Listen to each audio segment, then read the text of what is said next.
Welcome to the Design for Living Big Book study. Bill and myself will be sharing our own experience of how the Big Book has helped us in the removal of our drug of choice, or actually our substance of no choice, because we didn't have a choice anymore. But more importantly, how the directions contained within the Big Book have helped change all aspects of our lives. We will share our pain and successes as they relate to our own journeys and the hundreds of men and women that we have actually been able to help and had the pleasure of helping through sponsorship or otherwise. Bill and myself, or the THEUDRCAST, are not affiliated with any 12-step program. We neither endorse nor discredit any method of recovery. We are supportive of all paths to recovery. We are just passionate about what works for us. The opinions shared in this study are solely that of the person that is sharing them. And with that, we're moving. We're going to start on page 76, right after the step 7 prayer. And let's get going, Gord. We have then completed step 7. I have one extra big book. Yes, please. Now we need more action. Imagine that. Without which we find that faith without works is dead. Let's look at steps 8 and 9. For the first time in the Big Book, it mentioned 2 steps together. We have a list of all persons we have harmed and to whom we are willing to make amends. We made it when we took inventory. Has everyone read that before? We already have a list.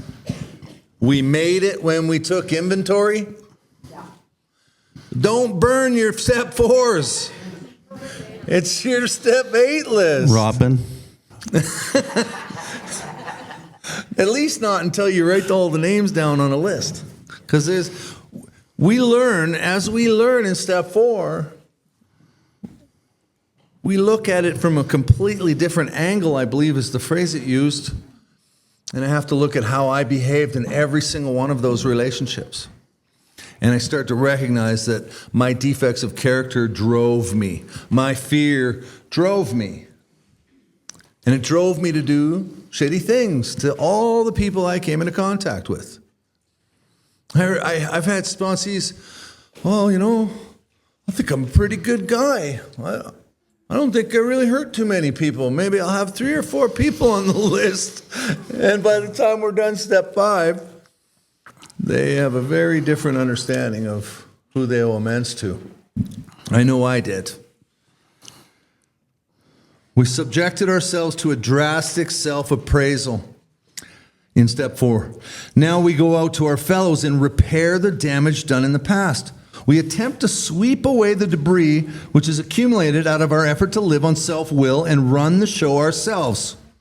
If we haven't the will to do this, we ask until it comes. Remember, very important, remember. Page 76, right? It was agreed at the beginning, when we started this thing with our sponsor, at step 1, that we would go to any lengths for victory over alcohol or drugs. Probably there are still some misgivings. In other words, you're probably feeling a little uneasy about this. You're probably a little nervous to be facing all the people you harmed because you thought maybe you could just get away with starting a new life and leaving that back here. It's hard to face what we've done. Scary as hell. As we look over the list of business acquaintances and friends we have hurt, we may feel diffident about going to some of them on a spiritual basis. A little nervous, a little worried about going to them and telling them that we found spirituality. Well, let us be reassured. To some people, we need not and probably should not emphasize the spiritual feature on our first approach. Why do you think that is the case? Does anyone understand why maybe we shouldn't go to make an amends and say, hey, bro, I fucking found God, and I'm here to talk to you about how I fucked you over? Any idea? Somebody give Lee the microphone. Awesome. Probably because they already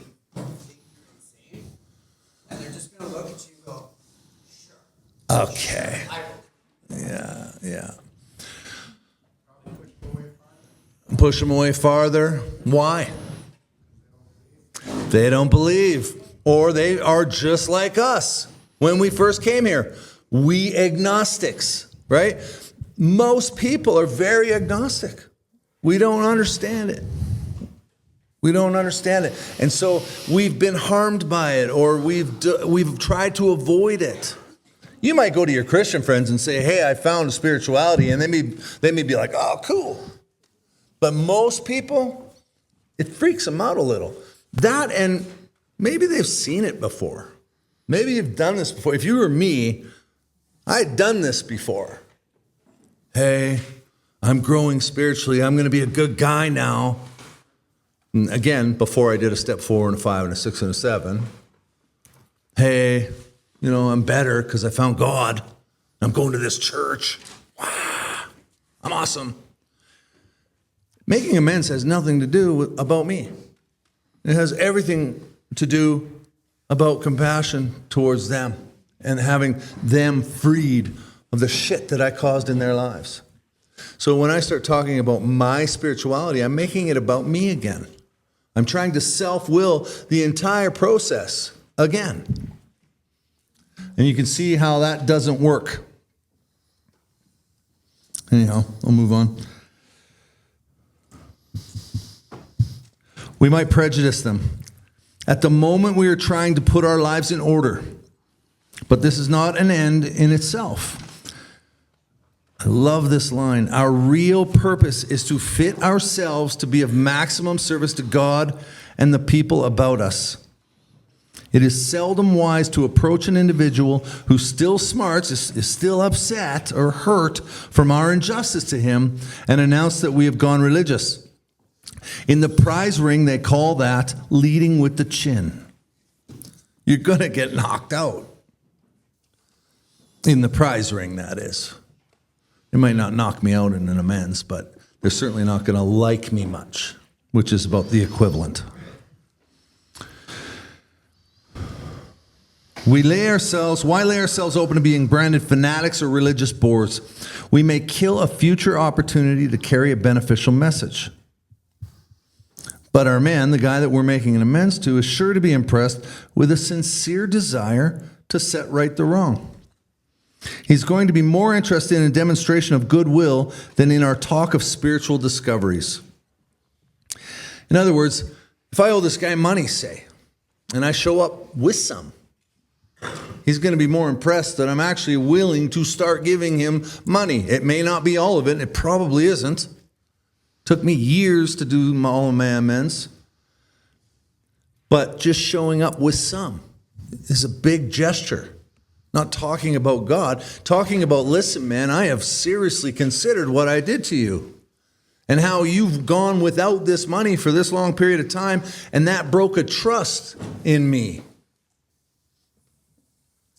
that you had, which may have even caused you to trust other people less, closing your heart a little bit. I want to make good on it, but I can't right now. But I have this to show you that I want to. Here's a bit. Then comes the point where I ask him, I might be wrong. I may see it all differently. How do you feel? How did I hurt you? Why don't you tell me? And then I shut up and listen. And those are the moments where I really get to learn about myself through the eyes of other people and how I harm them. But you get the point? Talking about God is selfish in that moment. I'm gonna just switch gears here for a quick second.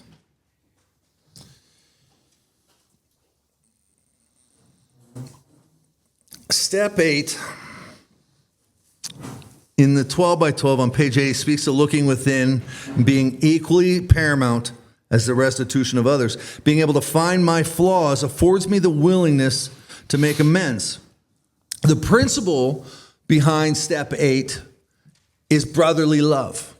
And if you look up the definition of brotherly love in the dictionary, it will tell you that it is compassion. It's compassion to all humanity. So why would the principle behind step 8, just making a list to become willing to make amends, why would that be brotherly love? Why would I need compassion for that step? Because if I don't have compassion for other human beings, then I won't care enough to really look at how I harmed you. And I won't care enough to really become willing to set things right. I will still be acting in self if I can't find that compassion. Does everyone feel me? Do you get what am I saying this okay? I usually say it a little better, but I usually have 3 more books I didn't bring tonight. But anyway, compassion. We go to these people. We want to be of maximum service to them. And if we can help them by making an amends, that's what we need to do. But if we scare them off by saying we are spiritual and we found God, then we basically halt the ability to be effective in their lives. We lose the actual meaning of the step, which is compassion. Anyway, I'm going to stop there. I'll let you talk a little bit about it. Okay. Gord's talking about compassion, brotherly love, step 8. So you guys that have been in the study, you know we spent 3 fucking sessions on step 6 for a really good reason. You heard us talk about being humbled properly in a step 5. Being humbled properly and like looking at your harms in your step 4 and your step 5 is very important, because if you're not humbled properly, you will not go into the amends with the right attitude and motive.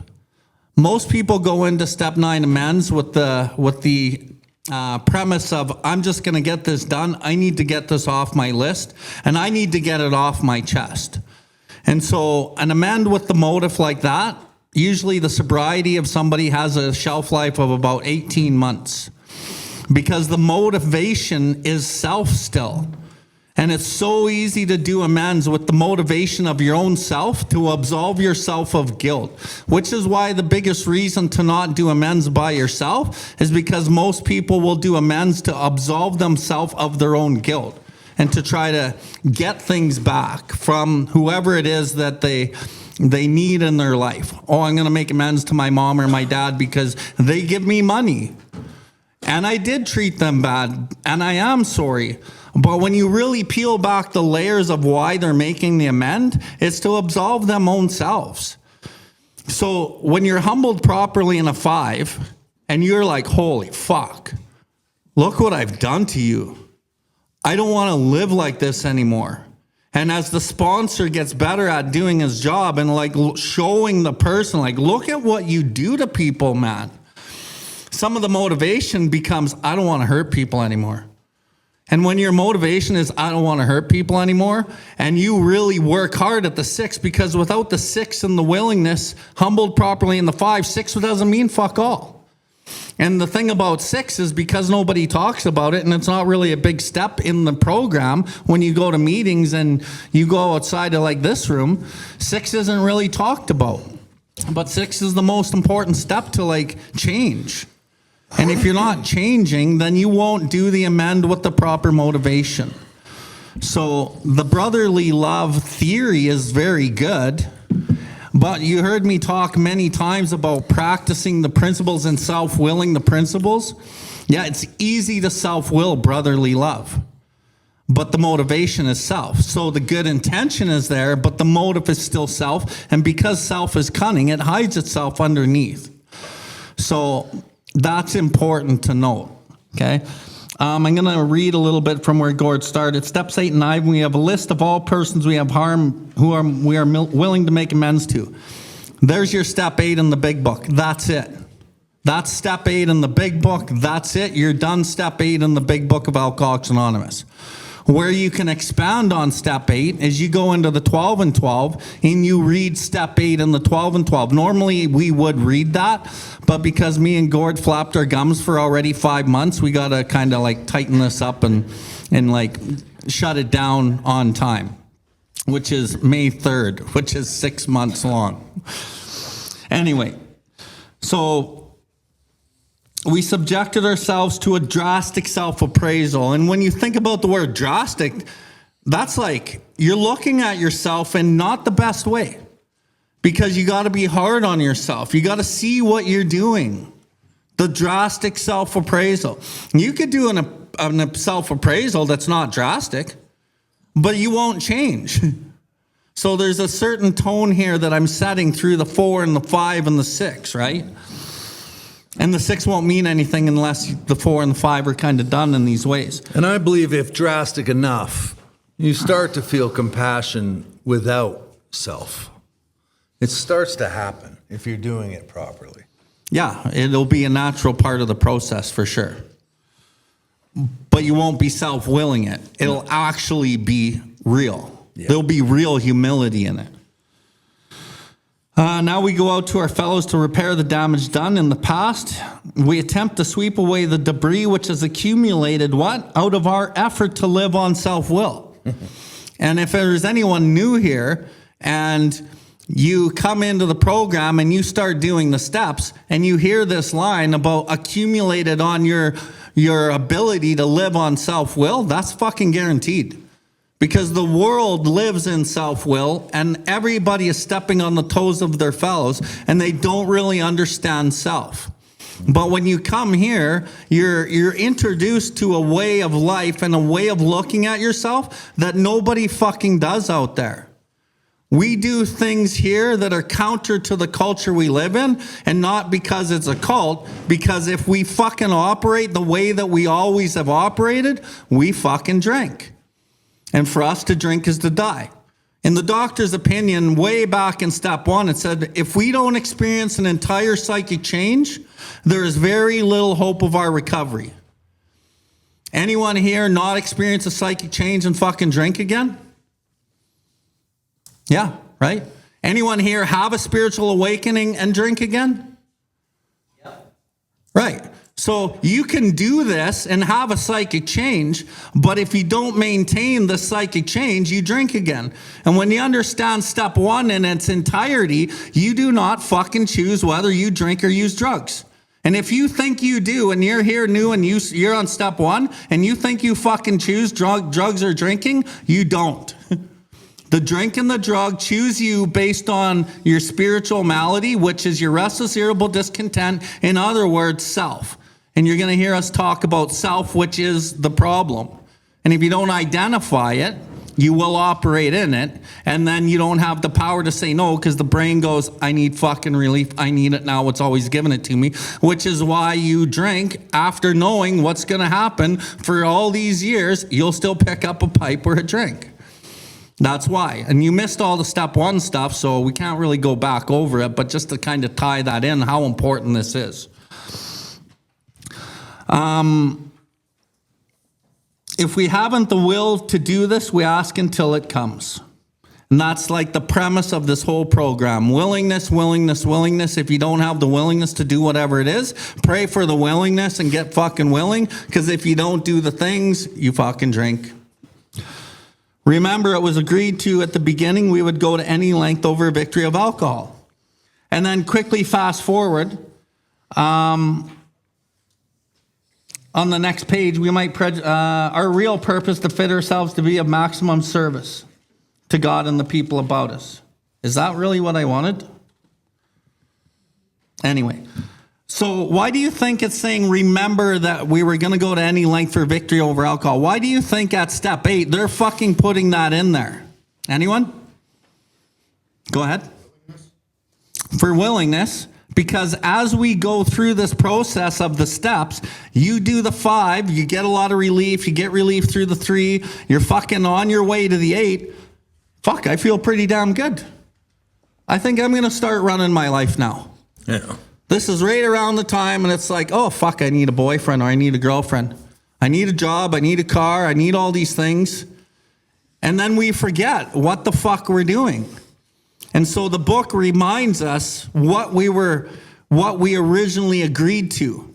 Because we forget the pain and the suffering and the humiliation of, what was it, 2 months ago? By the time you get to this part in your step work, you don't remember. And we have a disease that doesn't want us to remember. Why? Because it wants us to pick up again. So it reminds us again at step 8, because there's 2 relapse steps in this program. Step 4 is the biggest relapse step. And when you look at anyone's book who sponsors, you'll see that their first 3 or 4 steps are the pages are dirty, and then the rest of them are clean. But the second relapse step is step 8, because you'll do your 6, 7 fairly quickly, because people don't understand 6 and 7, so they fly through them. But we won't here, because we know that as sponsors that will take the time, at least more time than your average member.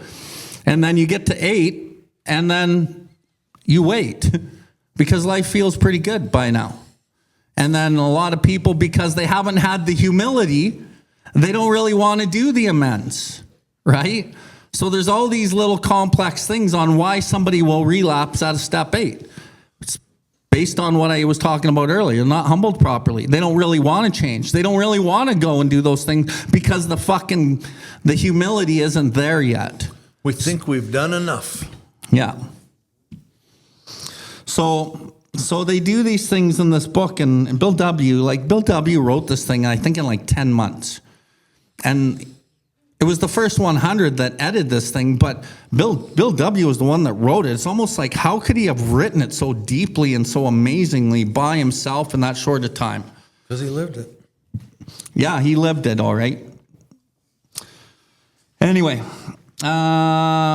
next page. But this is not an end in itself. Our real purpose is to be of maximum service to God and the people about us.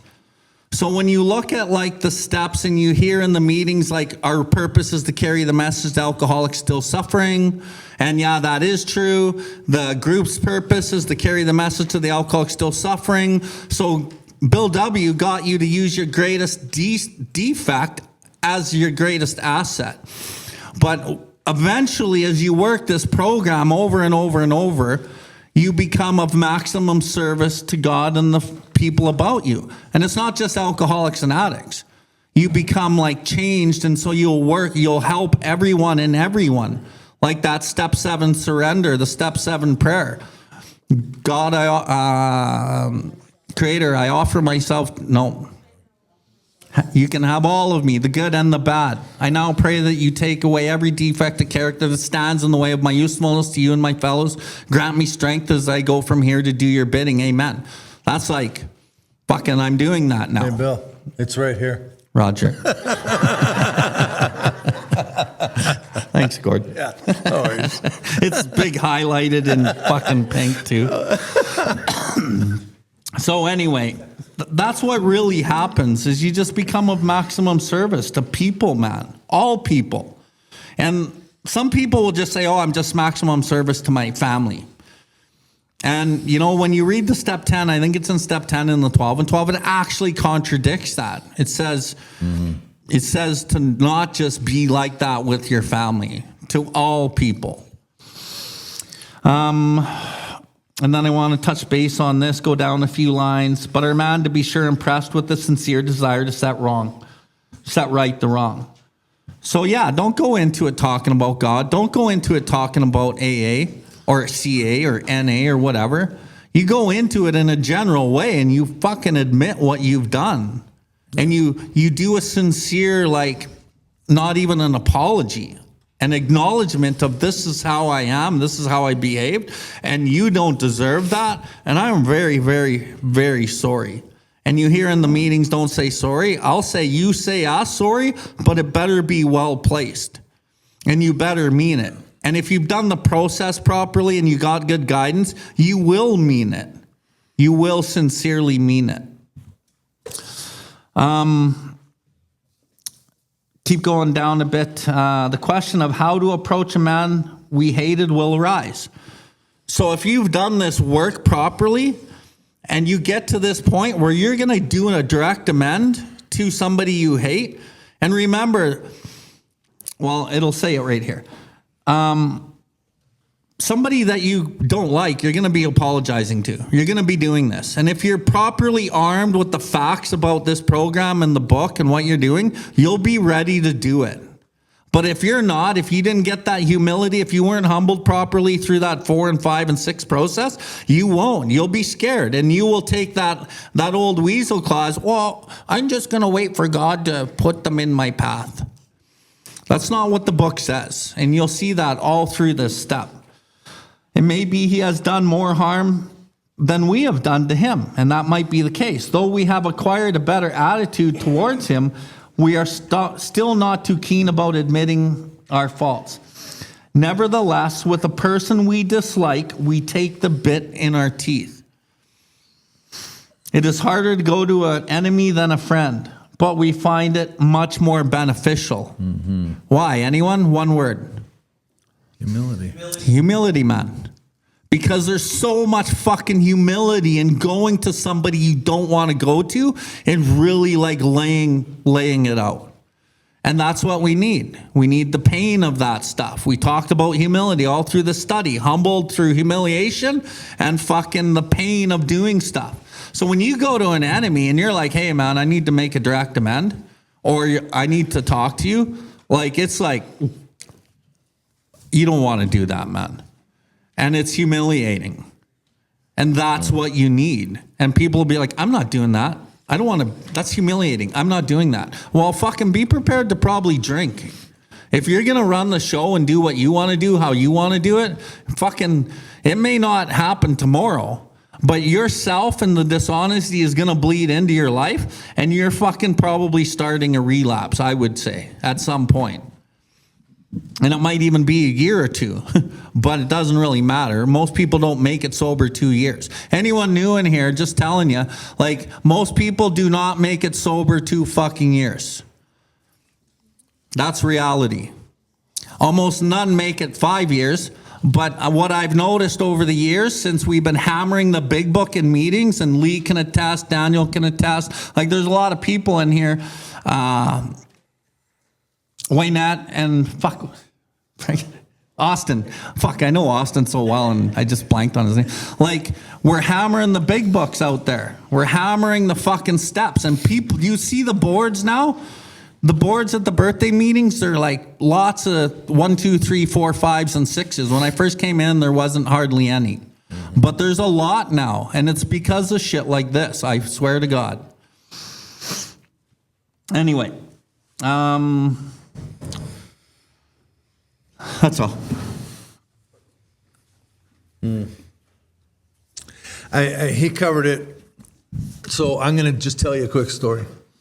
First of all, I want to point out, because it hasn't been said yet, and I think it's very important to know that the first thing that anyone should do when they approach someone to make an amends is the first thing is ask if they're willing to listen and have a conversation.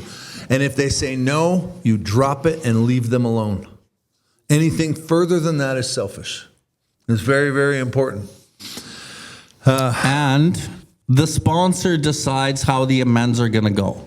Mm-hmm. The sponsor decides if it's a direct amend and if the direct amend is done soon or later. Yep. The sponsor decides if you're going to write a letter to, like, so he can show you how self manifests into your amends.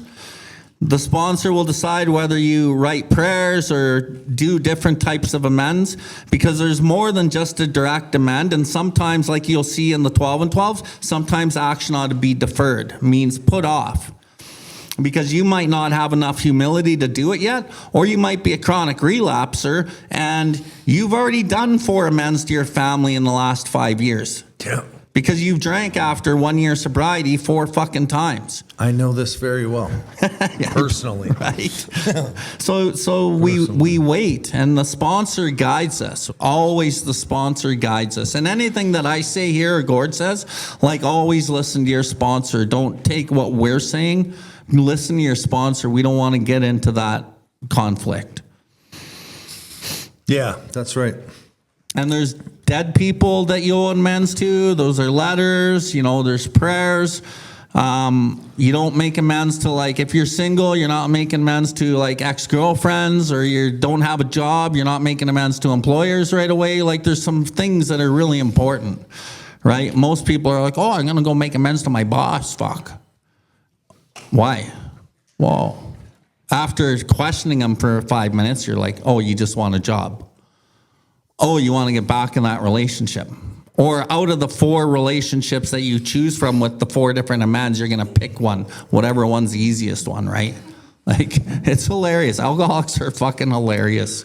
Fuck, man. Hey, Shane, like some of the stuff we deal with. How many people in this room or on Zoom have made amends already? Show of hands.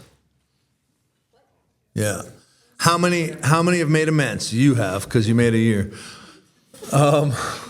And that's a big deal.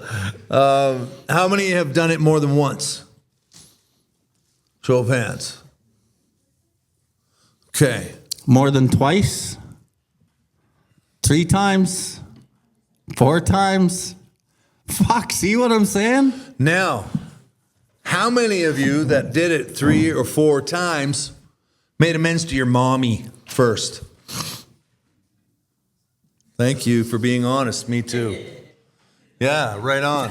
There's no shame in that. It's because we love our moms, and it's also because we're scared to make the other ones, and we know our moms have to love us no matter what, right? So we go and make those easy ones. But like Bill just finished saying,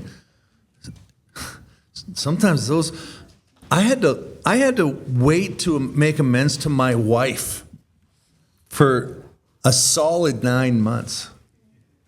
Because I was busy working on the amends of my daughters, my brother, the rest of my family, the other amends I was making. And I needed to find the humility that I could approach the woman that I lied to on and off for years, that I was getting sober, that I was sober, that I was going and taking chips and bringing them home and showing her how great I was doing. And then I spent an hour and a half in the bathroom picking at a candle, you know, because I thought there was something in it. And an hour and a half is being pretty generous, I would say. Probably more like spent the whole night there. But I had to wait. I had to wait until I was ready to be able to do it with the right motives and with some track record, because I hurt her badly. And B, I had to wait until she was healed just enough to be able to hear it. You know, same goes with all the other stuff that we're talking about, moms and girlfriends. I mean, sometimes those are the wrong ones to do at first. Sometimes the hardest ones to make are the ones that we need to do first. You know, and the story I wanted to tell you guys, and I'll do it very quickly now because we are running over. How quickly? Very quickly. Now I owe him an amends. I was probably a year and a half sober. I couldn't get a job in my industry. Nobody would hire me. I destroyed my reputation so badly. But I had met people along the way. People had come into contact with up in Fort McMurray, working jobs and you know, around town, and I'd made amends, and people were starting to see that Gord had actually changed. Gord gave a shit because his amends weren't just selfish sorries. You know, Gord's amends were thought out and considerate. And then I was running my own little company because that's all I could do. And I had bills to pay, I had mortgage to pay, and electrical was getting cut off, and my phones were I'd be driving to a job, and all of a sudden I didn't have any GPS, and I'd be like, oh shit, how do I find this place, right? And I had to find it the old school way, you know? But anyhow, one morning I woke up and I'm all geared up to go to this job, and I walk out my door, and I'd gotten my neighbor across the street. He was a good buddy. He's still a good buddy of mine. We've lived across the street from each other for 4 years. And I got him a job at one of the restoration companies I worked for, and he ended up staying on there for 10 years after I left. Like, he did really great. In fact, he works for me now. I stole him away, but it was good. And I went out my door, and I saw that my old boss was standing there.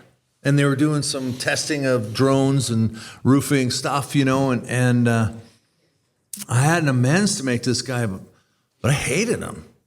I mean, this is a guy that told me, why don't you do a line with all the rest of us? You're making the customers feel uncomfortable, And I hadn't done a line of cocaine in years, and I hated him for that. I resented him for that, and he pinched my wife's ass at a Christmas party once or twice. I just hated him, and I didn't want to make the amends. And I saw him out there, and I went right back inside my house. And I had enough smoke at my door, peeked out, he was still there. And so I had another cigarette. Man, I must have had lung cancer that day because I smoked about 16 smokes right in a row, waiting for this guy to friggin' leave. And he wouldn't leave. So I looked up and I went, really, God? You need me to do this one right now? But it tells me in here, we take the bit in our teeth. We go to it. It's harder to go to an enemy than to a friend, but we find it much more beneficial to us. And we go to him in a helpful and forgiving spirit, confessing our former ill feeling and expressing our regret. And so I finally buckled to the will of God, and I went and I said, hey, Malcolm, long time no see. How are you? Oh, good, Gordy. Do you got a minute to chat? I'd love to have a chat with you. And he said, yeah, sure. So I took him across the street to my place, and we sat at my little tea table on my front porch that we have, 2 chairs. And I went on to talk to him about how I misappropriated my expense account, and how I was sorry that I always needed so much of his attention, and why I was always complaining that I was never a big part of the old group, and how I caused him issues on jobs, and, made his life miserable around the office because I was never there. I went on and on and on, and he was cool about it, He was actually really nice about it and said, no problem, I forgive you, Gordy. I made some mistakes too, blah, blah, blah. And then it was over. And you know what? I walked away from that feeling like I had done something worthwhile. Because when I apologized to my mom, it didn't feel like that. I mean, it was good. I knew I needed to do it. And when I made amends to my mom and my dad and my brother, it felt good. But it didn't feel like what I felt there. I felt free of something. And I'm still not sure what it is. But I felt free of something. And that was not the reason I did it. But the result was some freedom. And I tell you this because it's so very, very important.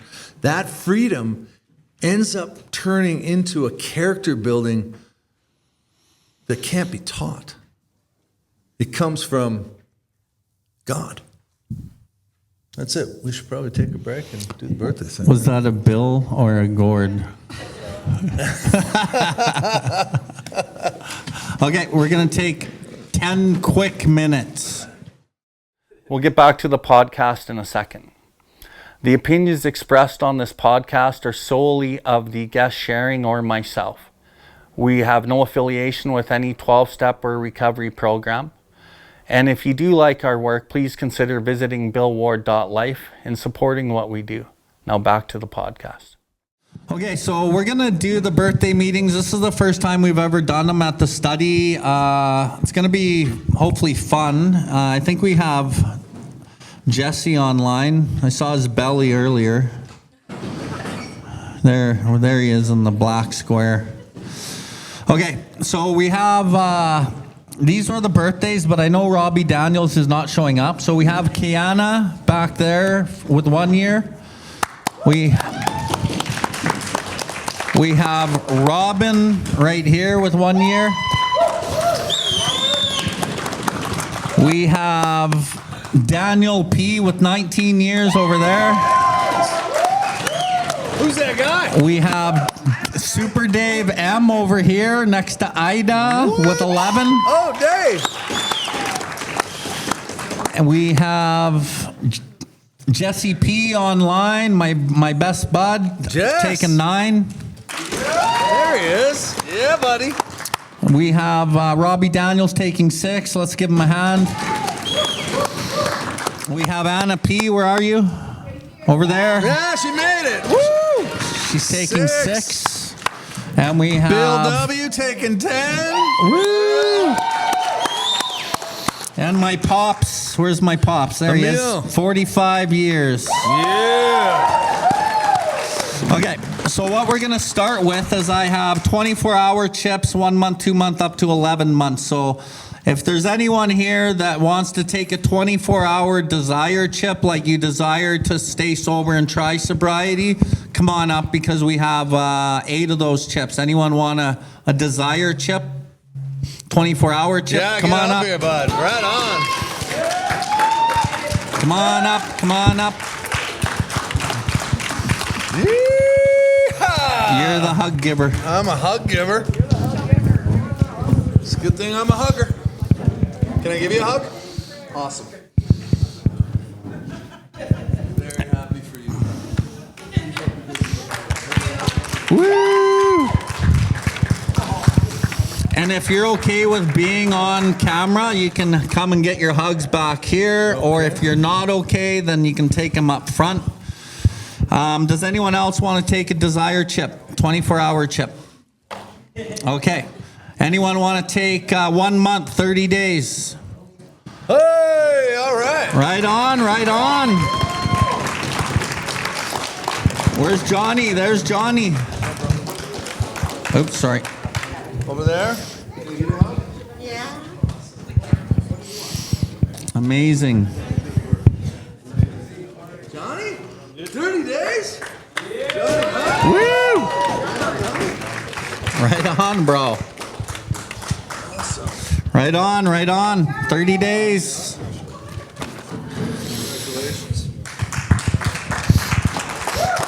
Okay, let's go to 2 months. Anyone taking 60 days, 2 months? And remember, we're allowing little fronts. I don't know. 7 days or less. 2 weeks. Oh, Right? 3 months? Anyone 3 months? 3 months, 3 months, 4 months? Anyone 4 months? No 4 months. 5 months? Oh, Woo! hey!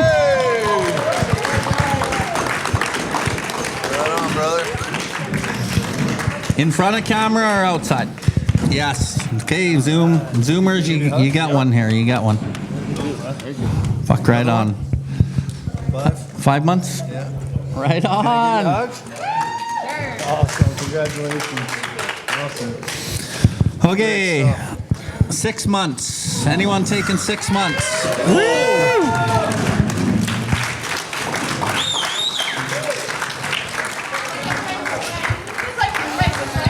Awesome. Woo! Awesome. Can you hug? Hug that, bros. Right on. Right? Wicked. Dave. Super Dave. Super Dave. Get in the camera. Get in the camera, brother. Can I give you a hug? Yeah. Okay. 7 months. Anyone taking 7 months? Woo!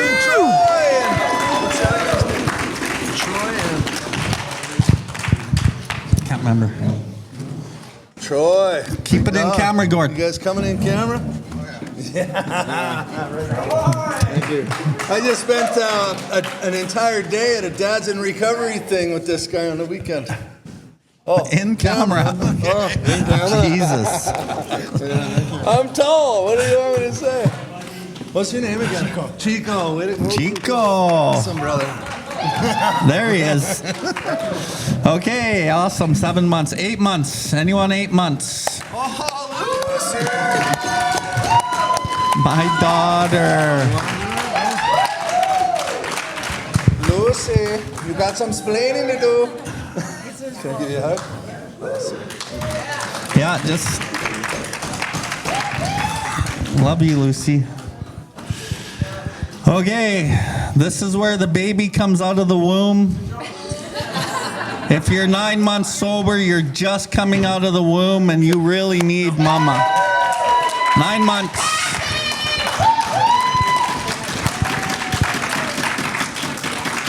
Give you a hug. I'll take one. Thanks. Way to go, Kathy. Awesome. 10 months. 10 months. Right. Woo! Right on, right on. Tell the guys at Simon House what's up. He says to tell the guys at Simon House, what's up? Way to go. Thanks. All right. Okay, lucky number 11. 10 days away from it. Come on up, fuck. Fucking Hector. Preston Online has a 60 day.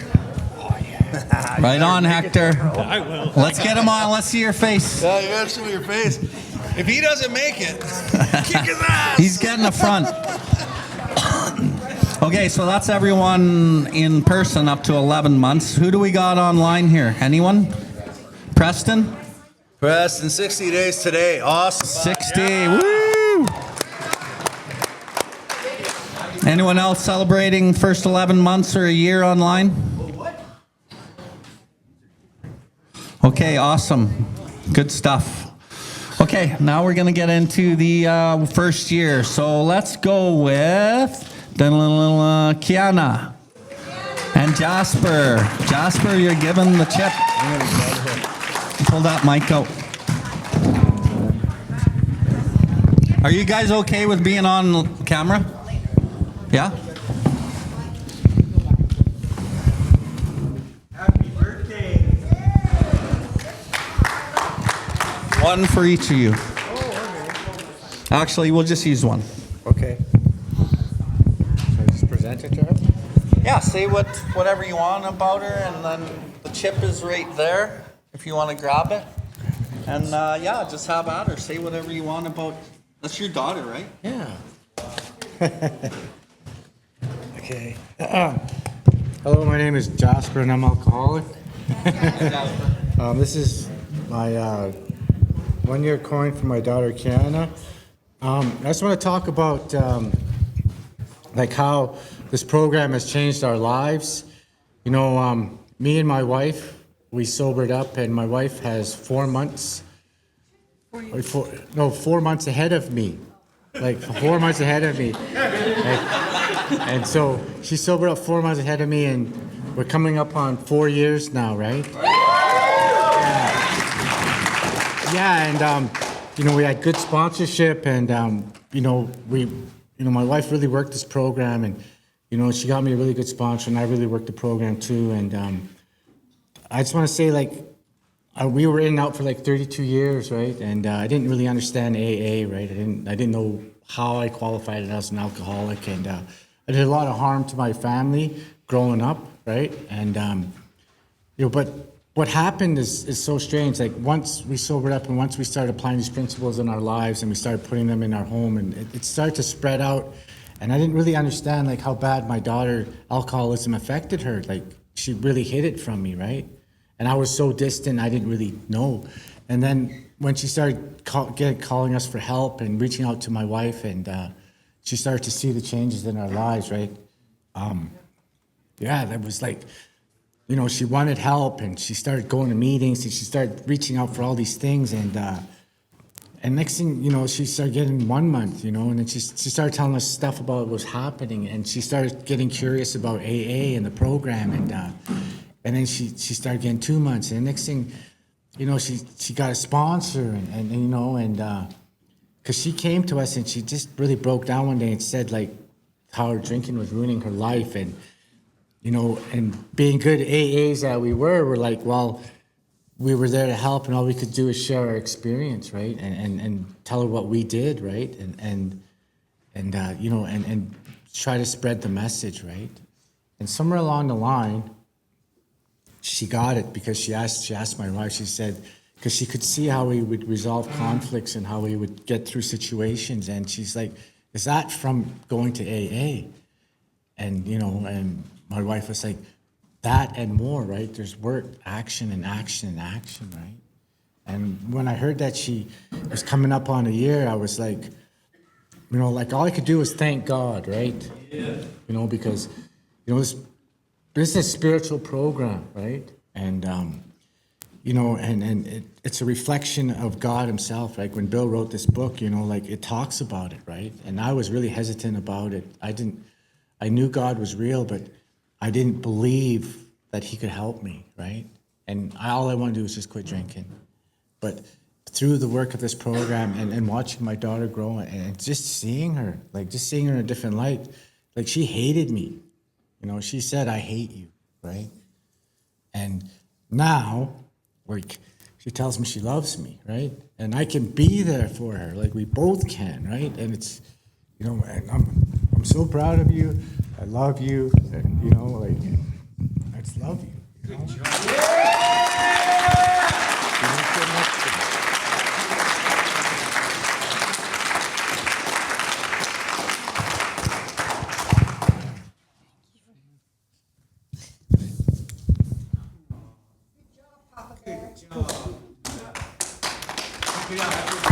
job.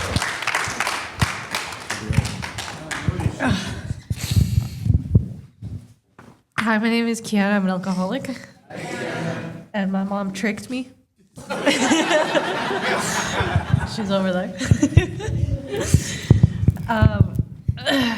This is crazy because when I was younger and when I was in my alcoholism, I never ever thought that I was going to be, you know, living a sober life and doing what I want to do and figuring out my own path without drinking and, you know, watching my mom and dad do it. It just, seeing how it changed them and then finally realizing, like, for myself that I want to be sober and I want to live sober and I don't want to, you know, that I don't have to wait till I'm like 50 or 60 or, you know, that I don't have to like sink deep down in it to just, you know, to be like, okay, maybe now it's time, you know. This 1 year is crazy. I didn't think that I would ever be sober for a whole year. I feel like when I tried before, it wasn't real, but I'm really happy about this, and I thank Creator for it, and my parents, and the support that I have in my family. And I was actually just telling my mom, like back there, my niece turned 1 year on March 26th, and my sister made this joke. She's like, oh, I always said I would never have 2 under 2, and now I have 2 1-year-olds, and she said this, she said it to me on my, and she's younger than me, and I thought that was like so amazing because, yeah, I do. 1 year, so thank you. Thank you, guys. Thank you. Fucking awesome. Congrats. Okay, Robin, come on up.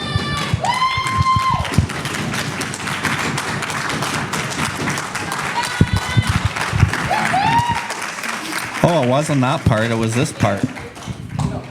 Jesus. I didn't know I needed a presenter.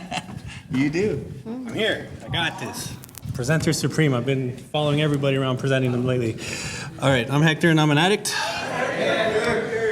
I met Robin good 6 months ago now, longer, but she kidnapped me, and because Barb kidnapped her first, but you know she kidnapped me afterwards, and ever since then we've been hanging out almost every day. Me, her, and Gilbert do everything together. We go to meetings on a regular basis.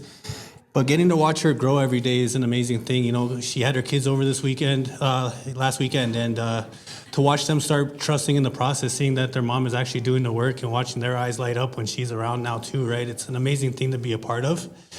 And, you know, it's something I want, right? So I look up to her, I look up to Gilbert, man. I want what they have, right? So I continue to hang out with them and show up, right? And Robin was, you know, she, being away from her kids, she struggles a lot, but she shows up to her recovery every day. You know, she comes to the meetings every day. She does what she's supposed to do every day in order to be a better parent for them. And that's an amazing thing to watch, and I can't wait to get that as well. So congratulations. Love you.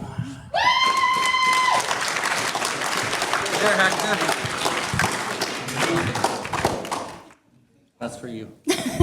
Thank you. Yeah, Goes with it. I'm Robin. I'm an alcoholic addict. Yeah, I grew up in this life. I was raised by an alcoholic drug addict. So, you know, I did what I knew. I didn't really know what sobriety was. I mean, when my kids were little, like I could socially drink back then, and I was a very functioning addict. I always worked, I took care of the kids. Like, I drank when they went to bed, and I partied when they were gone. But a few years ago, something happened, and my addiction took over really bad, and that's when I started going to treatment, and I didn't do any of the work. I didn't enjoy meetings because that word God threw me out of the room. But I knew this time around, third time's the charm, that I had to do it. Otherwise, nothing else would change. So I had to change everything. And yeah, unfortunately, it took me away from my kids. I've never been away from them this long. And at least now they know, like, I'm not wasting my time away from them, and I am doing the work. And it's not just for them, but it's for me too. So I'm finally healing after, like, well, a lifelong journey. So yeah, thanks.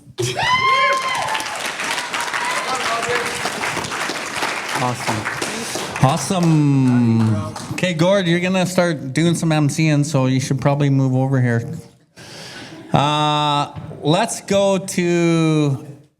Let's celebrate Robbie Daniels first. He's 6 years. He's not here. He's with his little baby in the hospital, so let's give him a quick shout out. Robbie, woo! Robbie's one of my best friends. Really humble, awesome man. And, just an amazing human being. I'm sad that he couldn't be here tonight, but he's got to be where he's got to be. Anna P.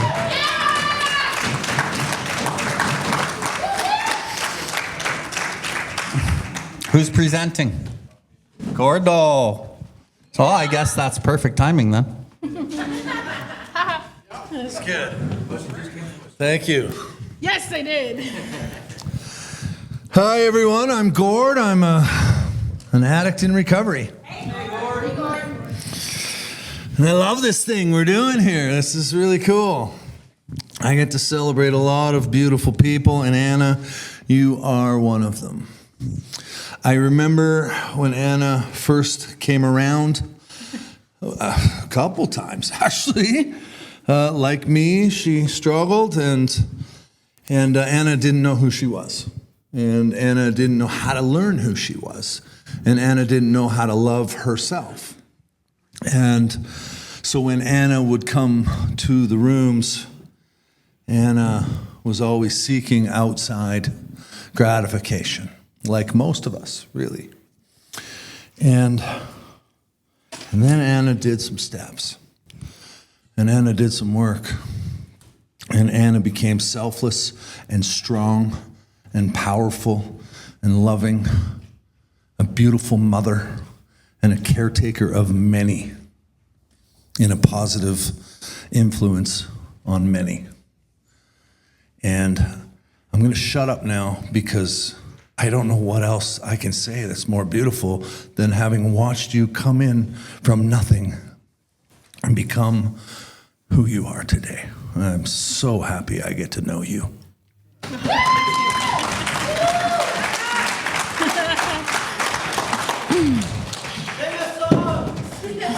I knew you were going to say that. Hey, I'm just kidding.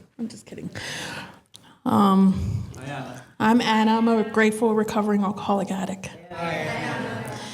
And coming here to Bill's Big Book Study has really changed my life because I've been going to all of his Big Book studies as long as I can remember. And I remember how lost I was. You know, he's not lying. I was completely lost. I didn't know who I was. I didn't know who to trust. But it took several couple steps to finally find my God, because my God used to be my mom. And it grew over time. It grew over to a point where I started believing in Wankantanga. And now today I go where I'm needed. So today I was at a Sundance and I was just praying really hard, and I'm praying really hard for my daughter, who is 13 years old and has been thinking suicidal thoughts. So now I have to deal with that, but I always have to remind her that I'm here, mom's here, and I'm not going anywhere, and I have to be strong. I have to really put myself in these steps, and I just have to be willing. So that's all we need. We just need willingness to change. And I found that. I found that in my Creator, and I found that in myself. And the more I'm willing to believe in something greater, the more I'm willing to go to the distance. I'm willing to go out there and sing. I'm willing to be who Anna is meant to be, because I let go of self-pity, and I let go of everything, every single thing that used to drive me wild. And now I just seek God's help every single day. I pray every day. I meditate every day. I mean, I'm not perfect, but I do pray, and I say, God, protect me today. I'm going out there. I need your protection. And that's all I do. And to end it off, I am going to sing a song. Yeah. Oh, yeah. I always do. After every share, when I share at a treatment center, I sing a song for the next struggling addict. And so this one I'm going to sing for each and every one of you that took time and celebrated birthdays.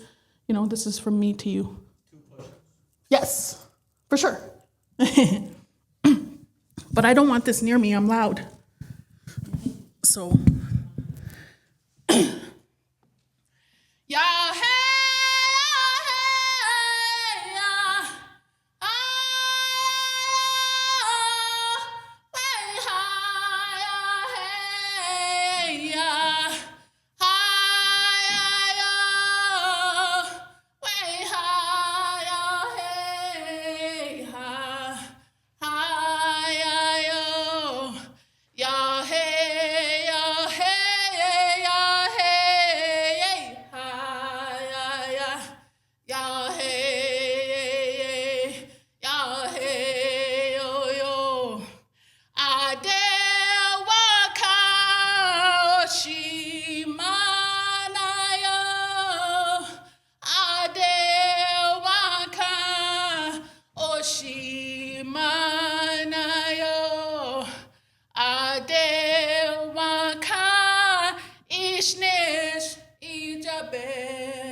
I ask you, Creator, to protect these people today, and I ask you, Creator, to protect those I love. I ask you, Creator, to help us learn something greater than ourselves, and that is to show love everywhere we go. Hi, hi, Ishnish.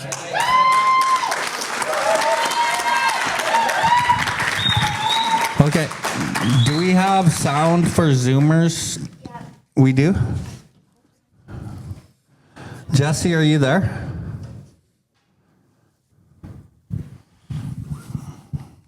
Nazzarella? Yep. There he is. Yep. Oh, we can hear you. We can hear you. Oh, you look pretty comfy there, eh? What's up, Jesse? Yeah. I half-ass expected you to be in a Cadillac. What's up, guys? No, the Caddy's Kelly's now. Nice. Kelly's Cadillac. Kelly's Cadillac. Hey, who's going to present you? You tell me, man. What are you thinking? Well, usually the chip taker asks their presenter to present. I'll present. Go right ahead. I'll present for go you. Go right ahead. You're my boy. Okay. So this is Jesse P. You guys, anyone here know him? Yeah. Okay. Well known. He's a character. He's about half my age, and he's my best friend. We came into recovery around the same time. This guy used to walk around meetings in a suit. With his shiny shoes, drinking coffee, fucking homeless, unemployed. No word of a lie. He had this fucking huge, larger than life ego, and I fucking actually did not like him one bit when I did not. And he probably would say the same, but yeah, he just walked around so pompous and whatever. And then there was one night, there was a Glenmore meeting, and it was a midnight meeting, and it was probably, I don't know, 6 people there, maybe 8 people there. And then after the meeting, Jesse and I and this Randy character, Squirrel were outside, and we were just shooting the shit. And then we exchanged numbers, and then I got to know this guy. And, you know, since then, him and I have just walked this path, like separate but together. And like I said, he's my best friend. This guy sponsors countless and countless amounts of people. His lineage and his fingerprints are all over the city, and you wouldn't know it because he doesn't talk about it. He doesn't fucking promote it. He doesn't do anything. And, you know, he just does the deal.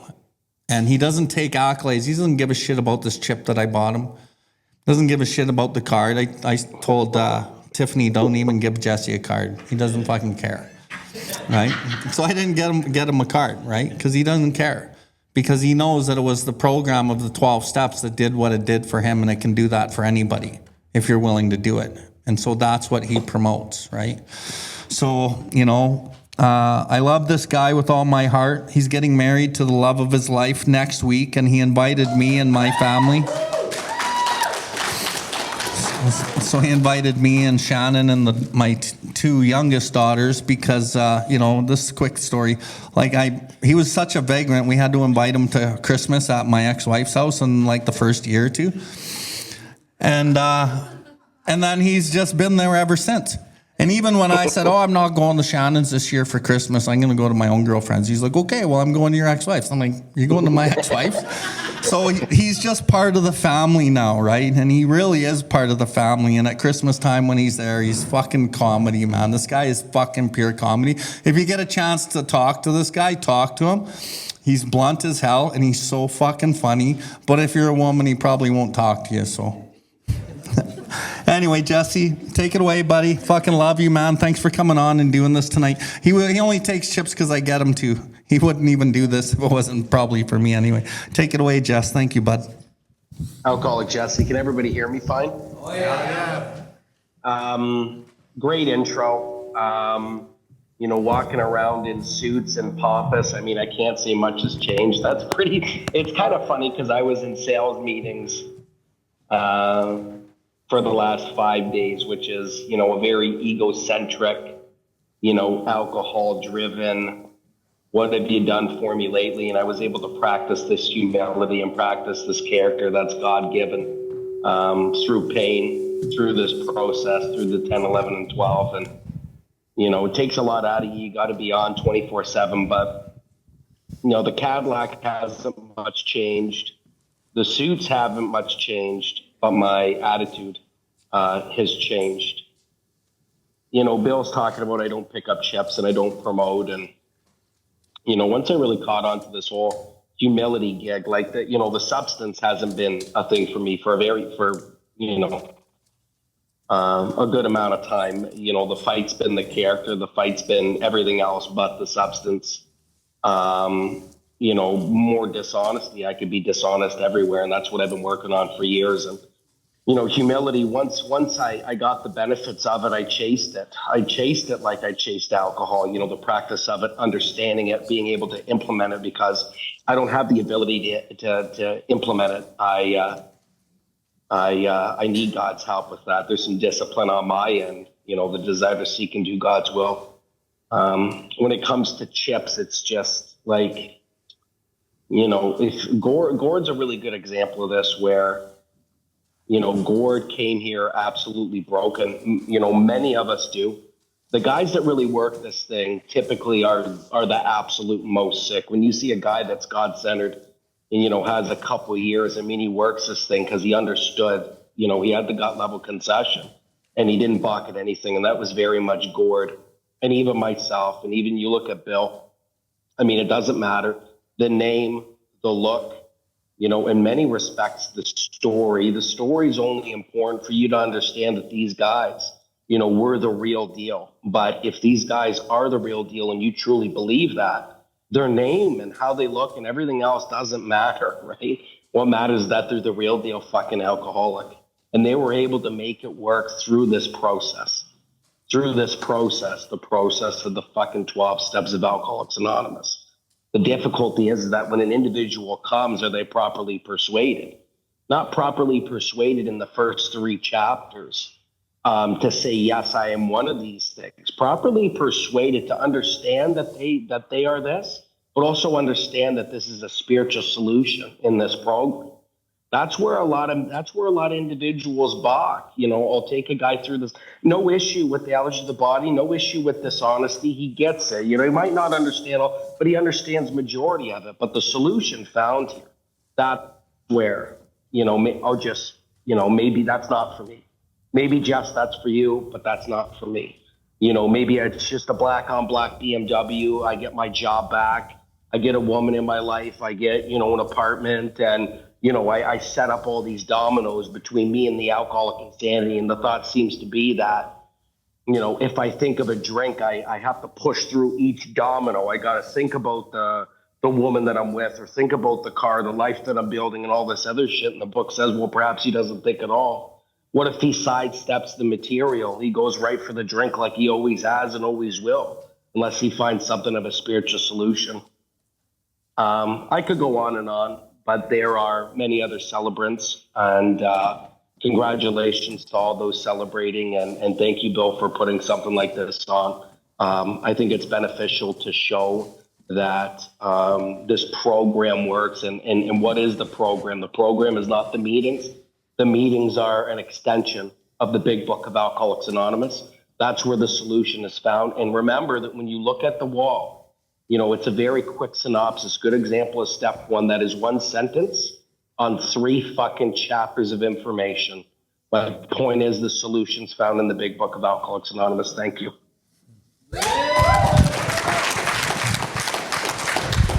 Thanks, Jesse. Love you, brother. It's been a pleasure walking beside you through this thing. All right, who's next, Billy? So it looks like we just did Jesse, so Billy. It's me. It's you.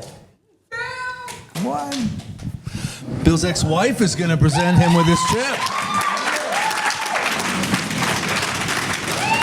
So get ready.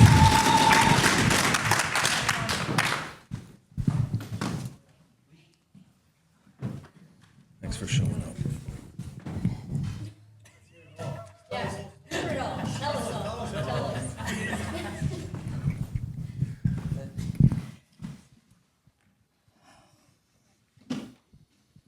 This is probably really hard for her. Love you, Shannon. Thank you.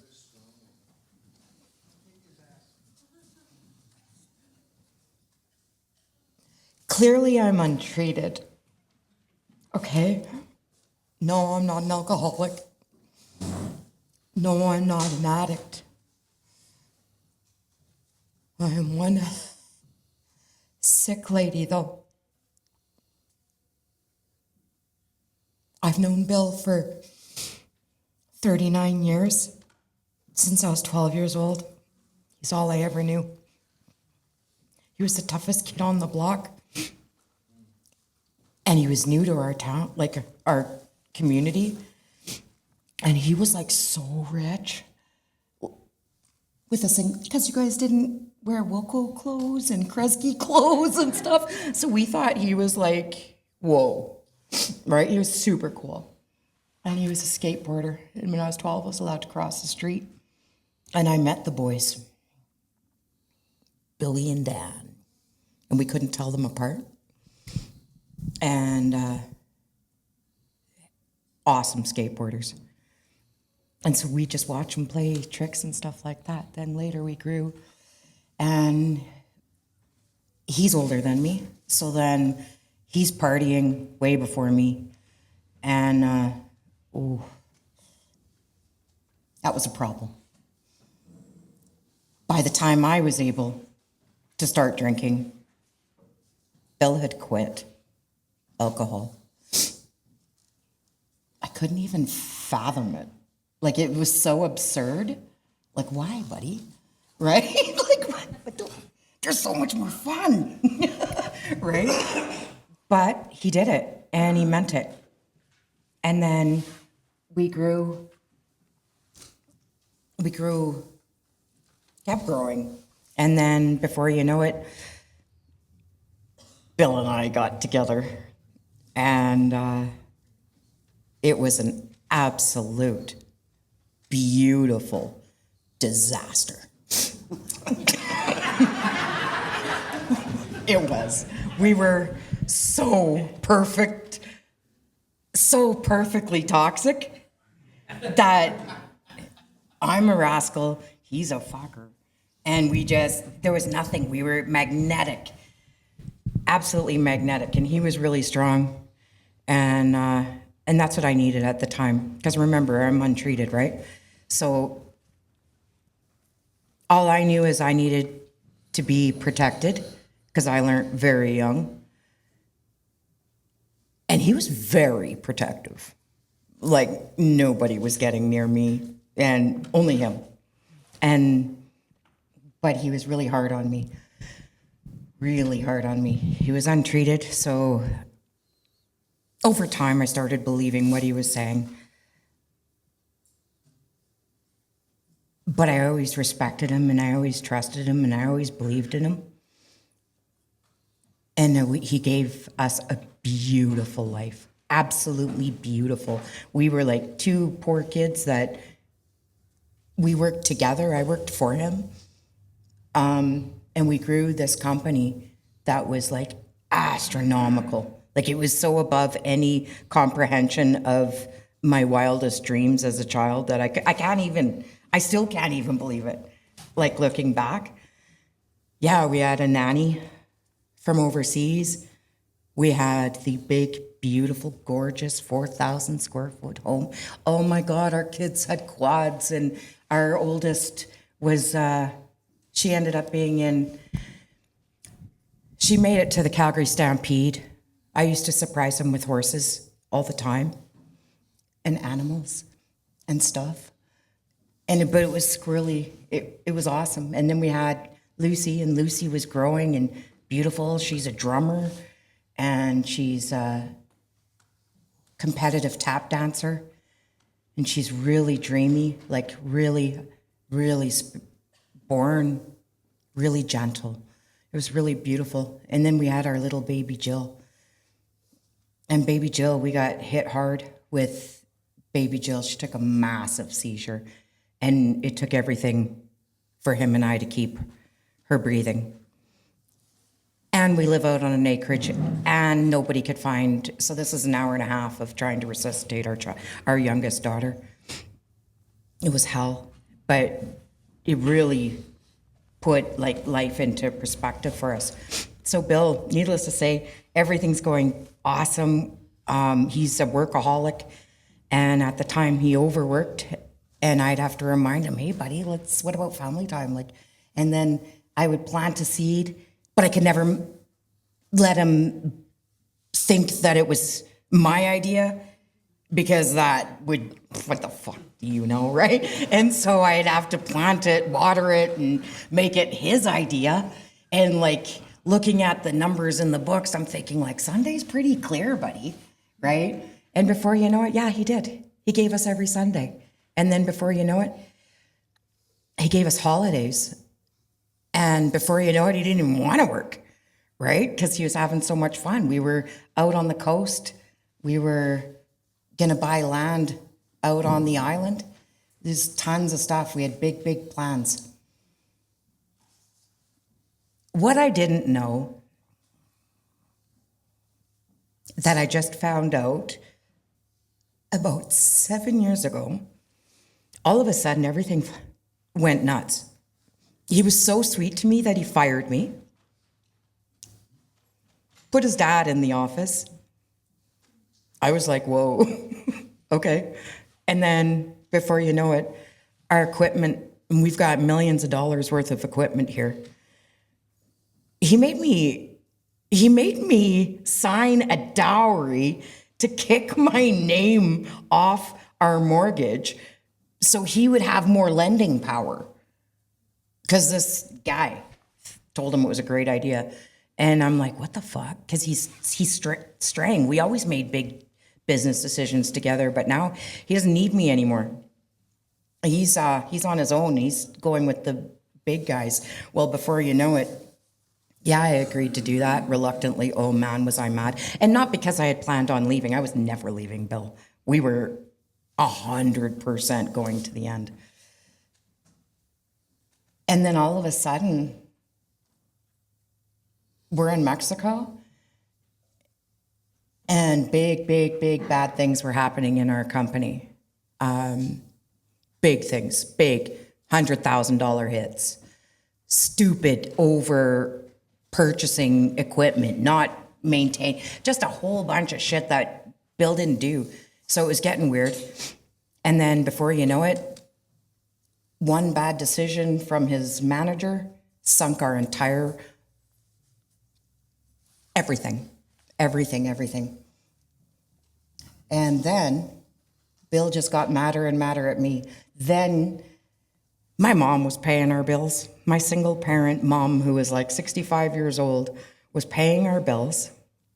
She put him back into school. He needed, because he's going to redirect. We lost everything, right? Our whole business. And it was bad. And pawning wicked equipment. Like, we just got the international dump trucks down to freaking beautiful. They were passive income. They were working for the city. Everything was going good. At auction for running for peanuts. Like, I can't even wrap my freaking head around any of this, okay? But needless to say, we lose everything. And then I end up in my cousin's basement with 3 kids, a dog, cats, and goldfish. Put all my stuff in storage. I had to leave because I was losing my home now and everything we ever knew. And then, and I had to leave Bill. Because I didn't understand what was happening. I was just like, what the fuck? And you know when I found out what happened? So I thought this was like the biggest psychological mind fuck, because I couldn't tell you what happened. I didn't know. Then he told me, sat me down on my bed. He said, I have an hour and this is what it is.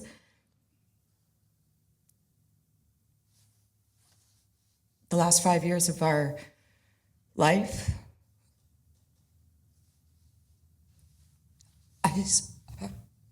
he was smoking crack. My sober, everything. Like, he's sober. What do you mean? I couldn't comprehend it. I still can't comprehend it. I'm still woed. So we lost our entire family. Everything I've ever known, him, my friendship, my boss, my best friend, my everything. To crack. And I never even tried it. So I lost my whole fucking world to drugs. And I had no clue. How did I not know? That played such a psychological mind fuck on me that I questioned my sanity. And then I was hearing everything he had said to me over the years, like, fucking use your head, what the fuck? You know, like, uneducated you gonna give me an opinion? Okay. Right? Like, so I was just like, fuck. And so then I found that out, and I'm like, I've been holding up the fort. I finally got myself a place with the girls. I got us in there. I took the first job I could get, Home Depot, and I just thought, I'm just gonna be the best I can. Just be the best I can. Just get through these days, try to maintain some type of normalcy for our daughters. I'm sinking as fast as anything. I'm absolutely broken. And where the fuck is Bill? He's gone. He let me burn alone and hated me and resented me. He was really angry at me. That's how I felt. Remember, I'm untreated, so this is where I was at. And then, before you know it, he tells me that he did crack, and now I'm just like, what the fuck? So it really, really fucked with my sanity. I really questioned how can you not know? Like, I'm not from a high-end neighborhood. You know what I mean? Like, I know what crack does, and I can see it. I can see pain and suffering, but I couldn't see it in him. It's like, fucked. So horrible. It was awful. Needless to say. So he starts AA. He's getting better. I've got 3 children at home who are spiraling. Yep, 3 kids spiraling. And then before you know it, I hated AA. I hated every bit of it. Because it took him, and we had so much of our own doorstep to clean up. And I didn't understand because he's going, God, God, God, God, and it's God's will. And I'm like, what the fuck? Religious, really? So I really didn't understand it. I do understand now. I just haven't completed it. And then, so I resented him helping everybody else. I'm sorry for that. It's just because we needed him. We needed him so bad. But he came around. And now that I haven't seen his story, I'm not ready. I won't be ready for a while. I'm going to take the steps. And I am taking the steps. I'm in step 2.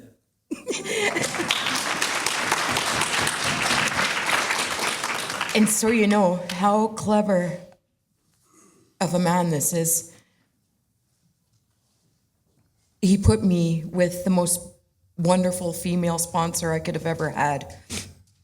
She's royal. I love her. Melanie. And you know what I did? I failed. I wasn't ready. And Bill saw me crashing. I was crashing hard. And then before you know it, look, Billy came and got me. And he's taking me through a journey, and I'm ready for it. And all I can tell you is I thank you, because they changed every word in the 12-step to toxic thinking instead of alcoholic thinking, instead of addict thinking. I am a toxic, I cannot think myself out of my situation, so I'm just doing the same shit over and over and over again. A toxic thinker cannot think their way out of their shit. So I'm stagnant. I haven't grown, but I've grown to learn from you, and we are so proud of you, Bill. And thank you for not leaving me behind.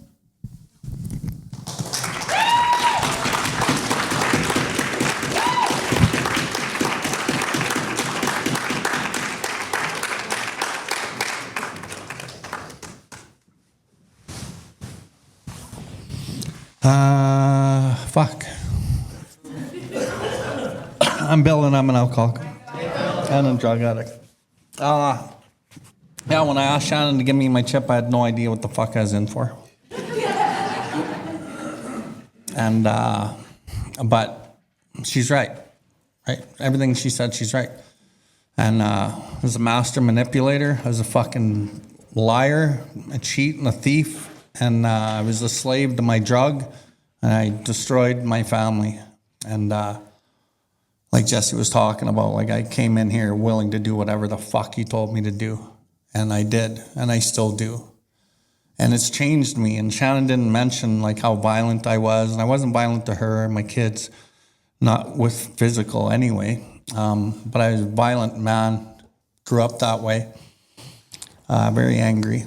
And the 12 steps have restored me to sanity in those areas. I'm not like that anymore. You know, my whole family has done the steps at least once already. Shannon stopped at step 5 the first time because she felt better and she thought she was better. but then went backwards and then got stuck again. And I watched her, and I can't watch her be stuck anymore. I told you guys in the study a little while ago, I'm taking her through the steps myself because I don't know what else to do. I can't watch her do that anymore. And it's been healing, very healing so far. And I'm just very grateful today for like what I have, and no disrespect to my family and what we went through, but for me and my soul's growth, I had to go through what I had to go through. I had to fucking burn it down. I had to want to fucking die. I had to lose everything so I could find everything. The shitty part is that other people were affected, but in that vein, I think nothing happens by mistake. And, I hope my family grows on their own journey, and I'll help them as much as I can. And it's been a very humbling recovery, and it hasn't been easy. And my kids hated me for a while, and the God thing. But the one thing I never stopped is I never stopped going. I never stopped serving, and I never stopped fucking healing. And, that's a testament to like God working in my life. And today, God is the central fact of my life today. And without God in my life, I can't do anything. And I don't want to live without God in my life. And I just thank God every day for the 12 steps and the pain that it took me to get here. And I think Shannon one day will say the same thing, and I think my daughters will say the same thing. And that's all I really have to say. And I'm just very grateful to have all you guys stick around and, just be here at this big book study and allow me and Gord to flap our gums and fucking, share our experience and our strength and our hope with you guys. And, we don't take this disease lightly, as you well know, because it fucking kills people. And it has such an effect on other people, like you heard tonight. It's fucking insanity. So it's my responsibility to fucking get well and to quit hurting people, and that's what I do. And hi, thank you.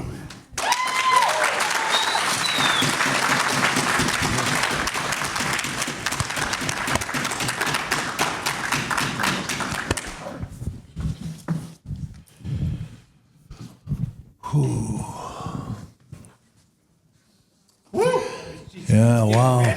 This stuff brings pain, right? But it also brings healing. Their families coming together again, and I love watching it. It's a beautiful, beautiful thing. So I'm really glad that you had the courage to come up here and do that. So thank you. Now we're going to give Mr. Dave 11 years. I'm just going to give him his chip. So come on up here, Mr. Dave and Miss Ida.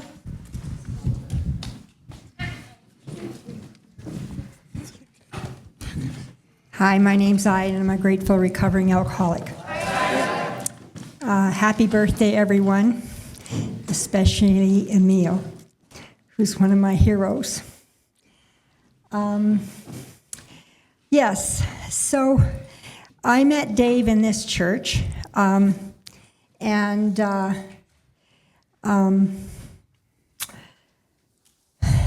he was okay. And then I met him at a meeting that he was chairing with about 3 months of sobriety. And I was looking after a friend who was dying of cancer, so I was late for the meeting. And someone had said something really ignorant about women in the meeting, and nobody had said anything to support women, their mothers, their sisters. And so he said, we'll close the meeting with a serenity prayer. And I said, Mr. Chairman, you're supposed to ask if someone has a burning desire to share. And he says, well, if you'd got here on time, you could share. And I says, I don't have to get here on time. I only have to have the desire to stop drinking. And I'll have my say. Because I feel very passionate about women in AA. I think we're treated as second-class citizens. That whole book, after 100 years, is still the sexist thing you can come around with. and women have a tougher job getting sober than men do. I've been an addiction counselor for 25 years. And women make up 1/3 of our population in that treatment center, and yet I've had more than half of my clients die as women from addiction. I think it's because women have a built-in forgetting mechanism for pain and chaos, or would never have more than one child. And I think for women, addiction is a survival mechanism gone screwy. And we have a very, very tough time. So I had my say. And for some reason, we ended up dating. And we've been, we're both around 60 years old. And we have lived in sin for 8 years. And I told him I came with 2 kids and a dog, and he says, well, I come with 4 siblings and a mother. So we got engaged last year, and and we took our honeymoon without a wedding. And so if it took us 8 years to get engaged, don't hold your breath for a wedding. I'm very proud of this man for his 11 years, and I'm proud that I've been allowed to share that journey for 9. God bless.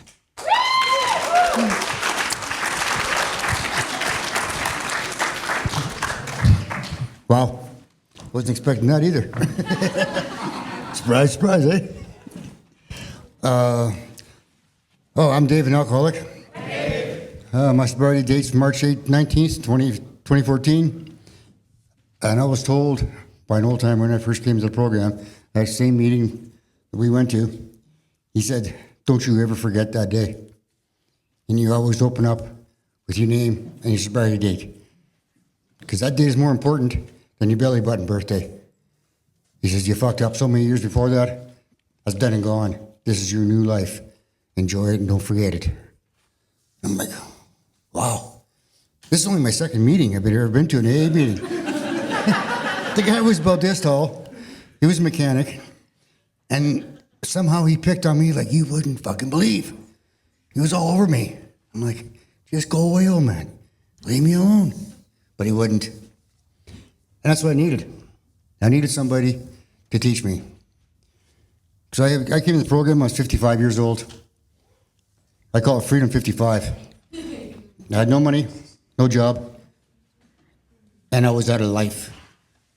When I came to the program, on March 18th, I rushed to the hospital.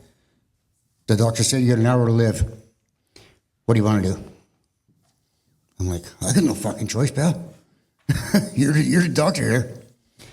But I prayed to God. And I prayed, and I said, God, you get me out of this one. I promise I'll never drink again.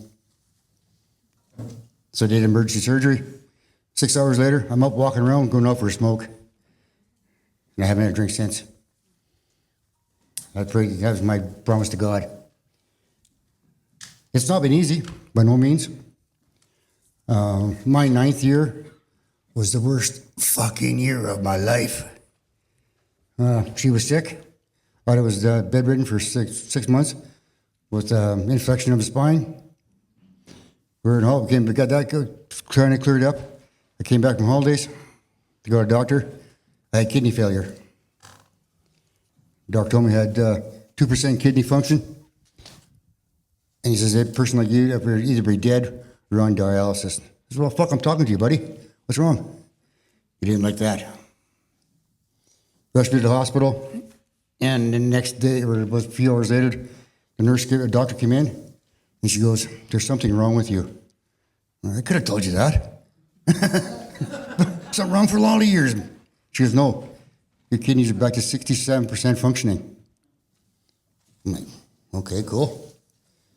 I didn't know. I'm not a doctor. I'm just trying to be there.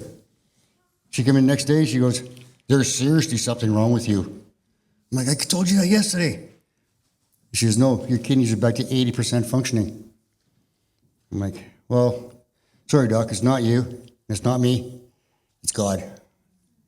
And she's like, kind of looked at me like strange. In the meantime, between Ida's phone and my phone, we had 600 messages.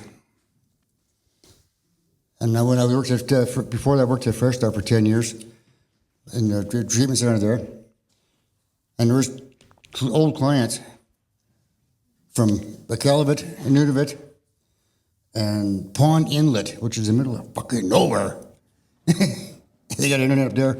Over to California. We had 600 messages on our phones with prayers. And I showed the doctor that. I said, here, it's all God.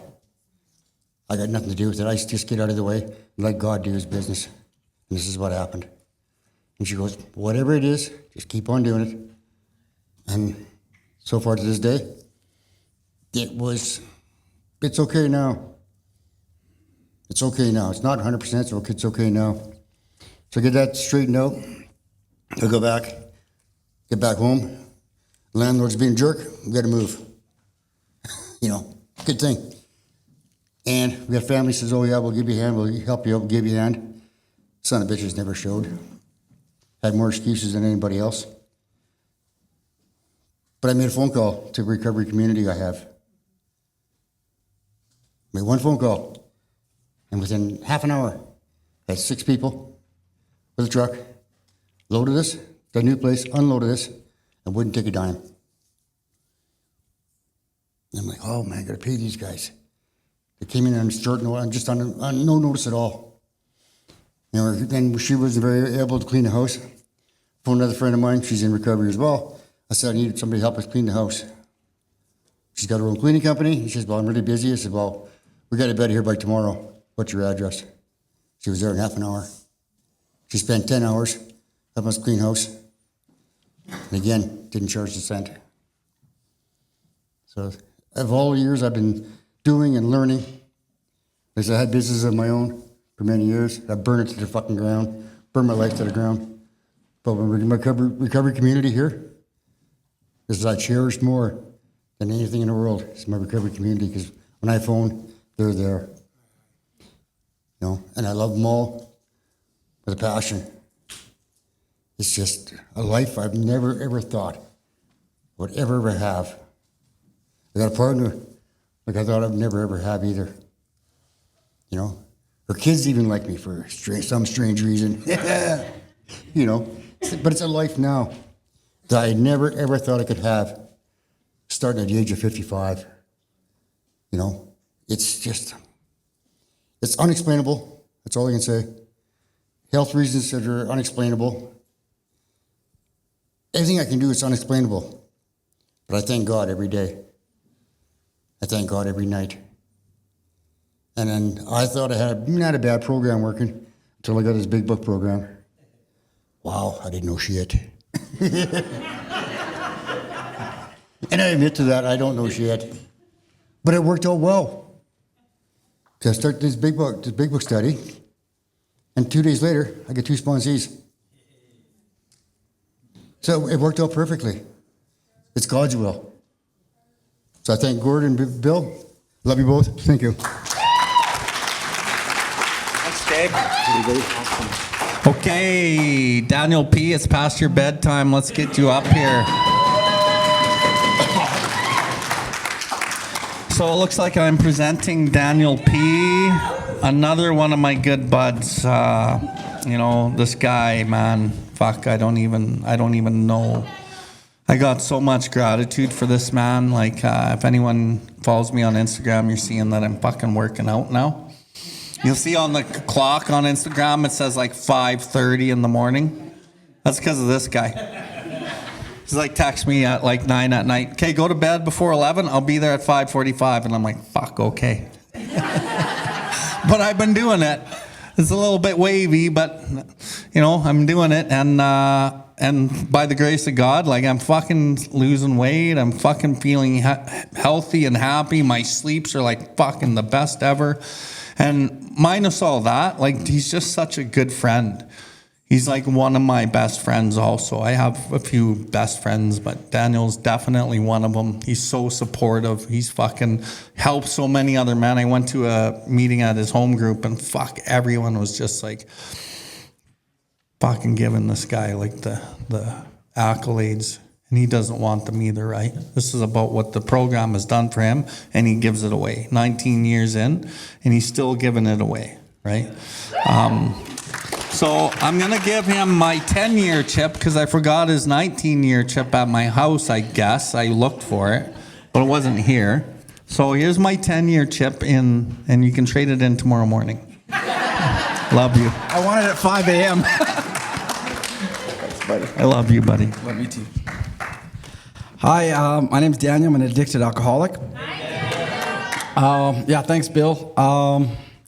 Yeah, congrats to everybody that's been up here, you know, from the early milestones. And yeah, this is my first time at this big book study. And yeah, I know a lot about what Bill does. I know a lot about what a lot of men and women, you know, in recovery do, right? Some of them, you know, we've seen up here tonight. And, you know, being up here tonight, what I'm seeing is that I see a lot of courageous people. You know, that's the thing about being in recovery is that addiction is something that, you know, makes us avoid life, right?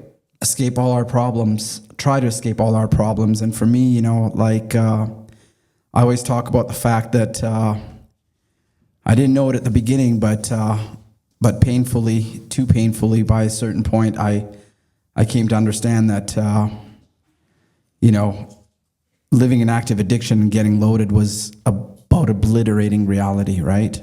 I just didn't want to be. I had no interest in life, and it was my thinking, you know, my addict mind, you know, from being around here, my constant self-centeredness, and thinking that I had life figured out, you know, and so to be in a place with, you know, all of you tonight, for example, in this building tonight, you know, the one thing that we can all relate to is that, you know, we had to come face to face with the sad fact at a certain point in our lives that what we were doing wasn't working anymore. We needed help. And, you know, as you can see from people talking and sharing about the things that they've had to encounter in their lives, you know, facing life is not easy, you know, especially, and it comes in varying circumstances and reasons as to why we end up where we end up. But ultimately, you know, speaking for myself, you know, I was responsible for exactly where I ended up. You know, and that was a tough bit to swallow. And so, you know, I've gotten to do a lot of things in my life. The thing that I've done most successfully is not pick up any mood or mind-altering substance for the last 19 years, right? And cigarettes for the last 15 years, right? And I was having a conversation with my friend Alex before. And, you know, Bill said it earlier, right? Without willingness, nothing can happen, right? You know, and now I understand that, you know, willingness is the key that opens the door. And if I don't open the door and I don't continue to open the door, God can't come into my life, right? And I have to make that commitment on a daily basis because that self-centered thinking, you know, creeps in many times, right? You know, but the magic of this program, magic of having, I don't know who God is. I don't have any idea who God is. I couldn't tell you, right? Like, God is too big for me to define. But I get to see and witness not only in my own life, but in the lives of thousands of people, that there's a force that's at work. You know, the spirit of the universe is my best definition that I like from the book. You know, my ideas failed, right? And the book tells me that the God idea works, you know, and I just have to stop questioning it. And I'm grateful that to be here today, to have another day clean, you know, and the most important thing I can say that is that, you know, I came here to save my own ass, right? You know, We were talking about steps 8 and 9. And initially, when I got into recovery, I was completely consumed with getting through 8 and 9 because I was riddled with so much shame and guilt. Because I was painfully aware by the time I got to that spot that I had hurt so many people and I wanted to make it right. But yeah, rightly, because I wanted to get the shame and guilt out of me. You know, and later on through my sponsor, I learned that, 8 and 9, step 9 especially, is about facilitating the healing of other individuals. That's the true purpose of making amends, is so that the people that I have hurt can heal from the wounds that I inflicted. And, and we get to see living proof of that tonight. A lot of people don't have what we have, right? A program that is based on one addict or one alcoholic helping each other, right? When I think about how, the miraculous transformational power of this program and the 12 steps, it's actually crazy to think that it's other addicts and alcoholics that help me, right? A bunch of degenerates just like me, right? It wasn't some PhD counselor that I'm paying $200 an hour or, some psychologist. It wasn't like an antidepressant, none of that shit. It was a bunch of other addicts and alcoholics that I had no idea about. I just wanted to go to treatment and I thought I would be good, so recovery has given me a purpose above all else, right? It's given me a purpose. I get to do a lot of beautiful things for myself in my life. Recovery has allowed me to do things I never ever dreamed about, and but the most satisfying thing in my life is to work with other men in recovery, to take them through the 12 steps. And as long as I continue to do that, I know that, I'll continue to have a reprieve from this disease and the opportunity to see myself through other people, so I'm really thankful that everybody else is here tonight, because we don't recover alone. And Bill, I'm really happy, and proud of the work that you do, right? Because a lot of it goes unseen. I know how hard you work, and I know, this wasn't part of the plan, right? It wasn't part of your plan, and there's been tough times, I had a conversation with Bill a few years ago outside of Cafe Bino. We left a meeting together, and he was sponsoring tons of guys, man, and I got to meet him at daily. We'd see each other at meetings all the time, and he was hurting financially, not knowing when he was going to pay, whether he's going to be able to pay rent, and we had a really good conversation, and I just told him to keep doing what he's doing. I just said, keep doing what you're doing, and God will take care of all those problems that you have, and today I get to bear witness to that. So I'm grateful for this, and I'll see you in the morning, buddy. Okay, if you gotta go, you gotta go. But last but not least, we have my dad coming up to take 45. Who's presenting, Dad?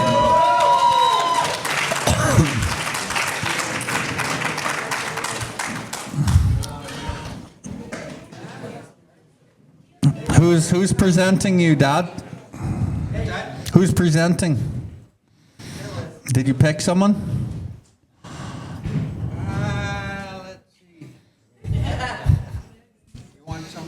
Smarter and better than me? Hey, you never give it one. You never give it to me. I don't. Have I? No? Okay. I guess that's how he decides. Oh, you haven't. Bye. Good to meet you. See you in the morning. Shane, Alex, brother, Chris. Good to see you again, bro. Okay. Anyway, this is my dad. His name is Emil W. He's a comedian, so we'll see what he has up his sleeve today. He's taken 45 years. He's the one.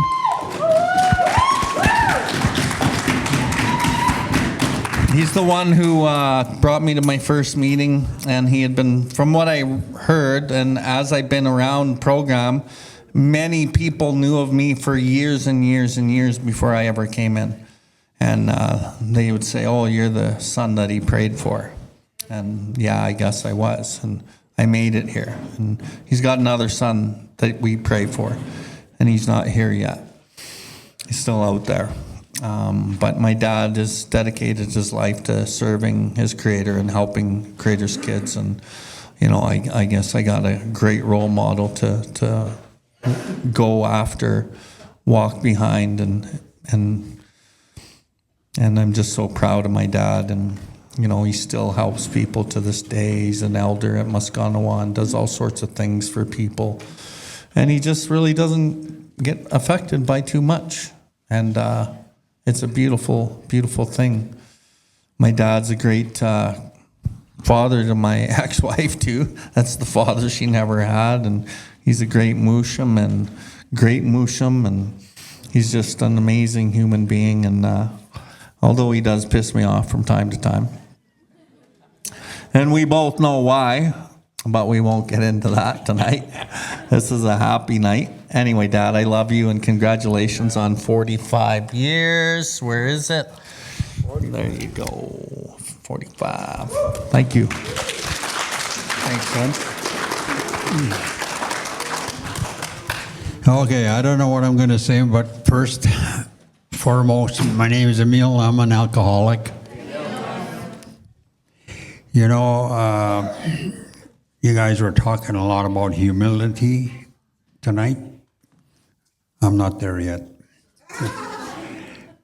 Because you guys, when I came to my first meeting, I knew I was in the right place. Because you said I was the most important person in that room. That's how big an ego I had. You know. And it hasn't changed much over the years. And, you know, you've heard a lot of stories about the growth of recovery and the people with celebrations tonight.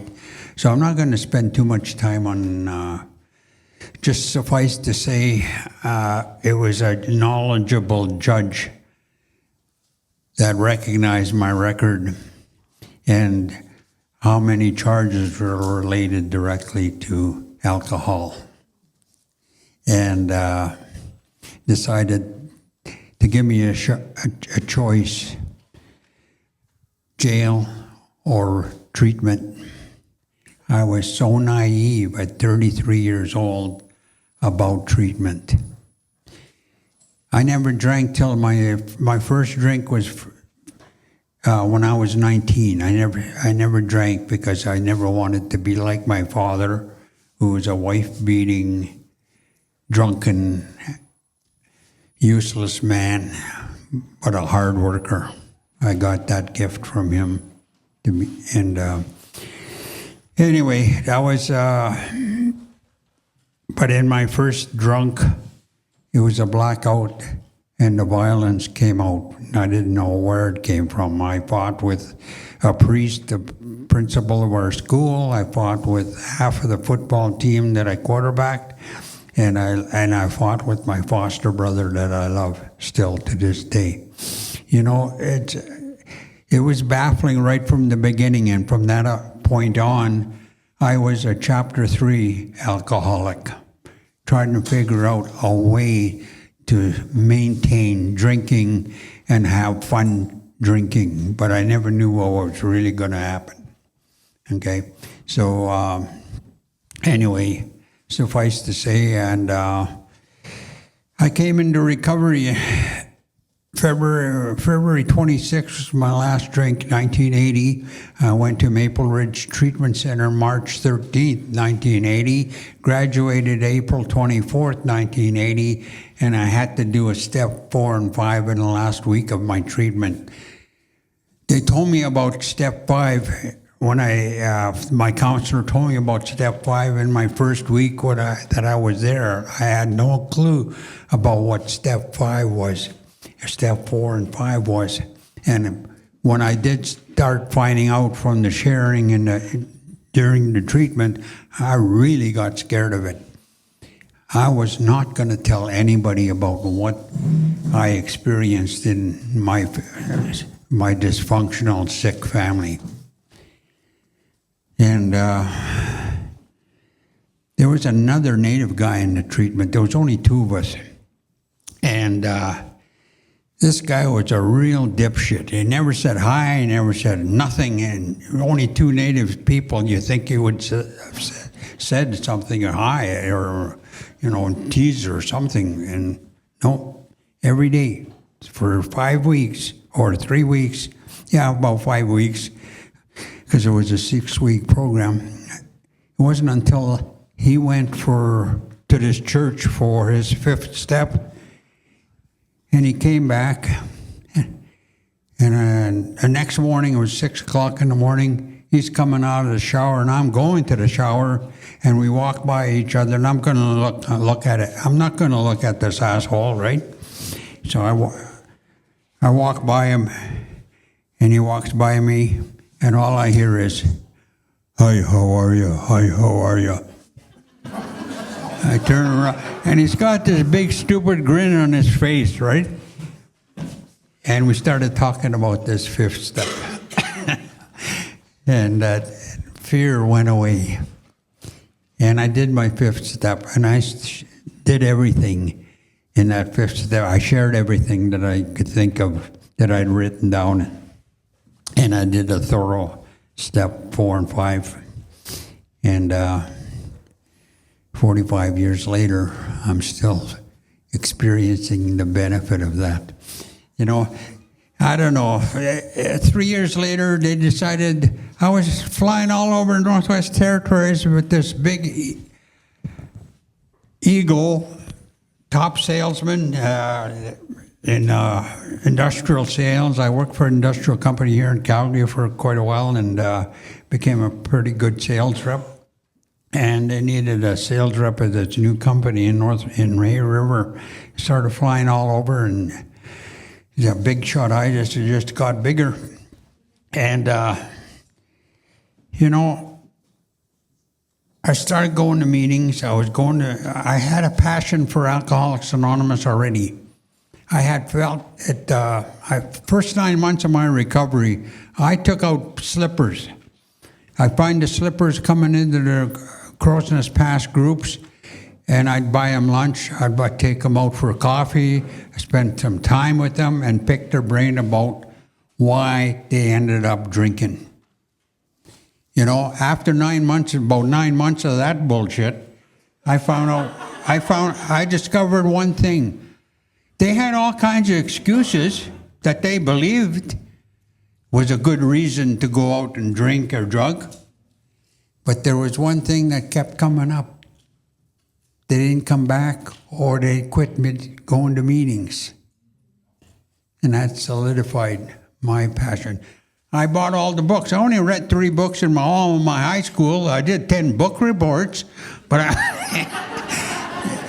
but when I came out of Maple Ridge, I bought Dr. Bob and the Good Old Timers. I bought AA Comes of Age. I bought Dr. Bill's little red book. I had a 24-hour book, 1 day at a time, 24-hour book, and I had all those yellow and blue.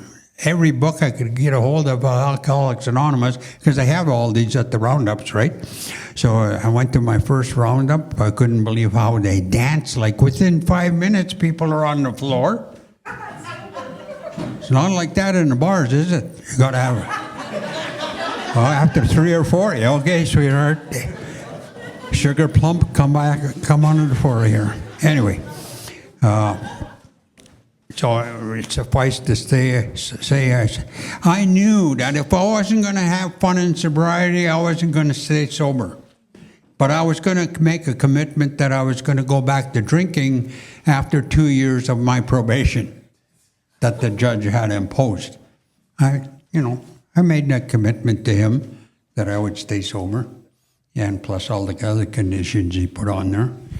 But anyway, I just want to end with one little thing. You guys are talking about step 9 today, and that was one of the most powerful, scariest, let alone step 4 and 5. Step 9 was scarier than... but anyway, and the number one person I had to make amends was to Bill's mother. And that one was a really unique situation because I had still that ego of I wanted forgiveness. There was something missing after I made that amends. Nothing happened. She never forgave me. She was really angry and hurt for years. But she was a real awesome mother and grandmother, and loved the girls. And, but we had our family functions, and I could just feel that hate. That's all closest I could put to it, if there's a stronger word. Anyway, she just hated me, and there was a couple situations later on in my recovery, and I'm talking about years later, where we were so distant all this time, and little by little, I started to get a sense maybe I was kind of getting forgiven, because she'd talk to me once in a while, or she'd, angrily, but at least there was conversation, and I accepted that. That was good enough, and but I did my step 9, and I don't know if I did it properly, like. If I would have done maybe what you guys were talking about tonight, might have got well a little sooner. But I just want to share how powerful that step is. It took a long time for her to accept me still in the family. She probably wanted me out of the family entirely. But thanks to this program, I had changed quite a bit. And it was sad to say it was a passing of the greatest woman I ever met in this planet, was my ex-mother-in-law, Bill's mom, grandma. Greatest woman we ever met. And she passed away in 2005. And I was seeing her the day before she passed. And anyway... So the funeral was a few days later in Olds, and I didn't know if I should be there or not. But Bill and his brother both asked me to be there. And there was still this wall between Marie and I didn't really want to be there, but they asked me to be there, and so I went. And at the church, how the family all lines up in the foyer to go in, and the entry into the church with the coffin, and I didn't know where to be. I didn't know where I was supposed to be. So I went in the church. The family's all gathered in the foyer. I went into the church. This is after 29 years that we were separated, or, since you left me. And I sat on the back pew, not knowing where I was supposed to be, feeling very awkward. And this sweet little voice behind me was my granddaughter Lucy. Musha means grandfather in Cree. And she come up to me, just on my left ear, and she says, Mushum, Nama wants you to walk in with the family. You remember that, Lucy? No? Okay, anyway. You told me that, and I knew I was forgiven. It was the first real feeling of forgiveness that I ever experienced from that step 9. You know, it was a powerful moment in my recovery. Anyway, I wanted to share that because of your step 9 discussion tonight, how important it is. I've had a 42-year career in the helping field. And these guys are counseling and sponsoring one person at a time. I was counseling 3 to 5 people at a time, putting them in offices. And I'd tell this first one, you talk about this. Second one, you talk about this. You share this. No, just kidding. That's how good a counselor I was. But I've had an enjoyable career. And a lot of this, I've met all kinds of recovery people. I've met all kinds of powerful helpers.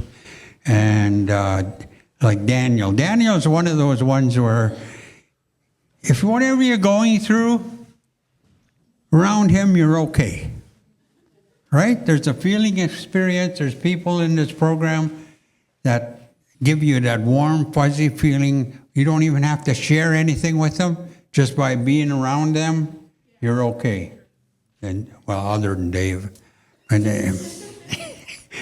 but he's one of them. He's one of them. He just got a personality that just invites you to the feeling experience of good recovery. So thanks, son, for the invitation tonight, and treasure this too. I want to make it to 50. They say to become an all-timer, there's 3 things you have to do. Okay? Stay sober, go to meetings, and don't die. Thanks, Dad. Okay, we're going to shut it down with a prayer. And now you know where Bill gets it from. Okay. I'll just say it. Yeah. Aye, Victim Agano, Creator, thank you for this beautiful day, this beautiful night. Thank you for all the people that celebrated.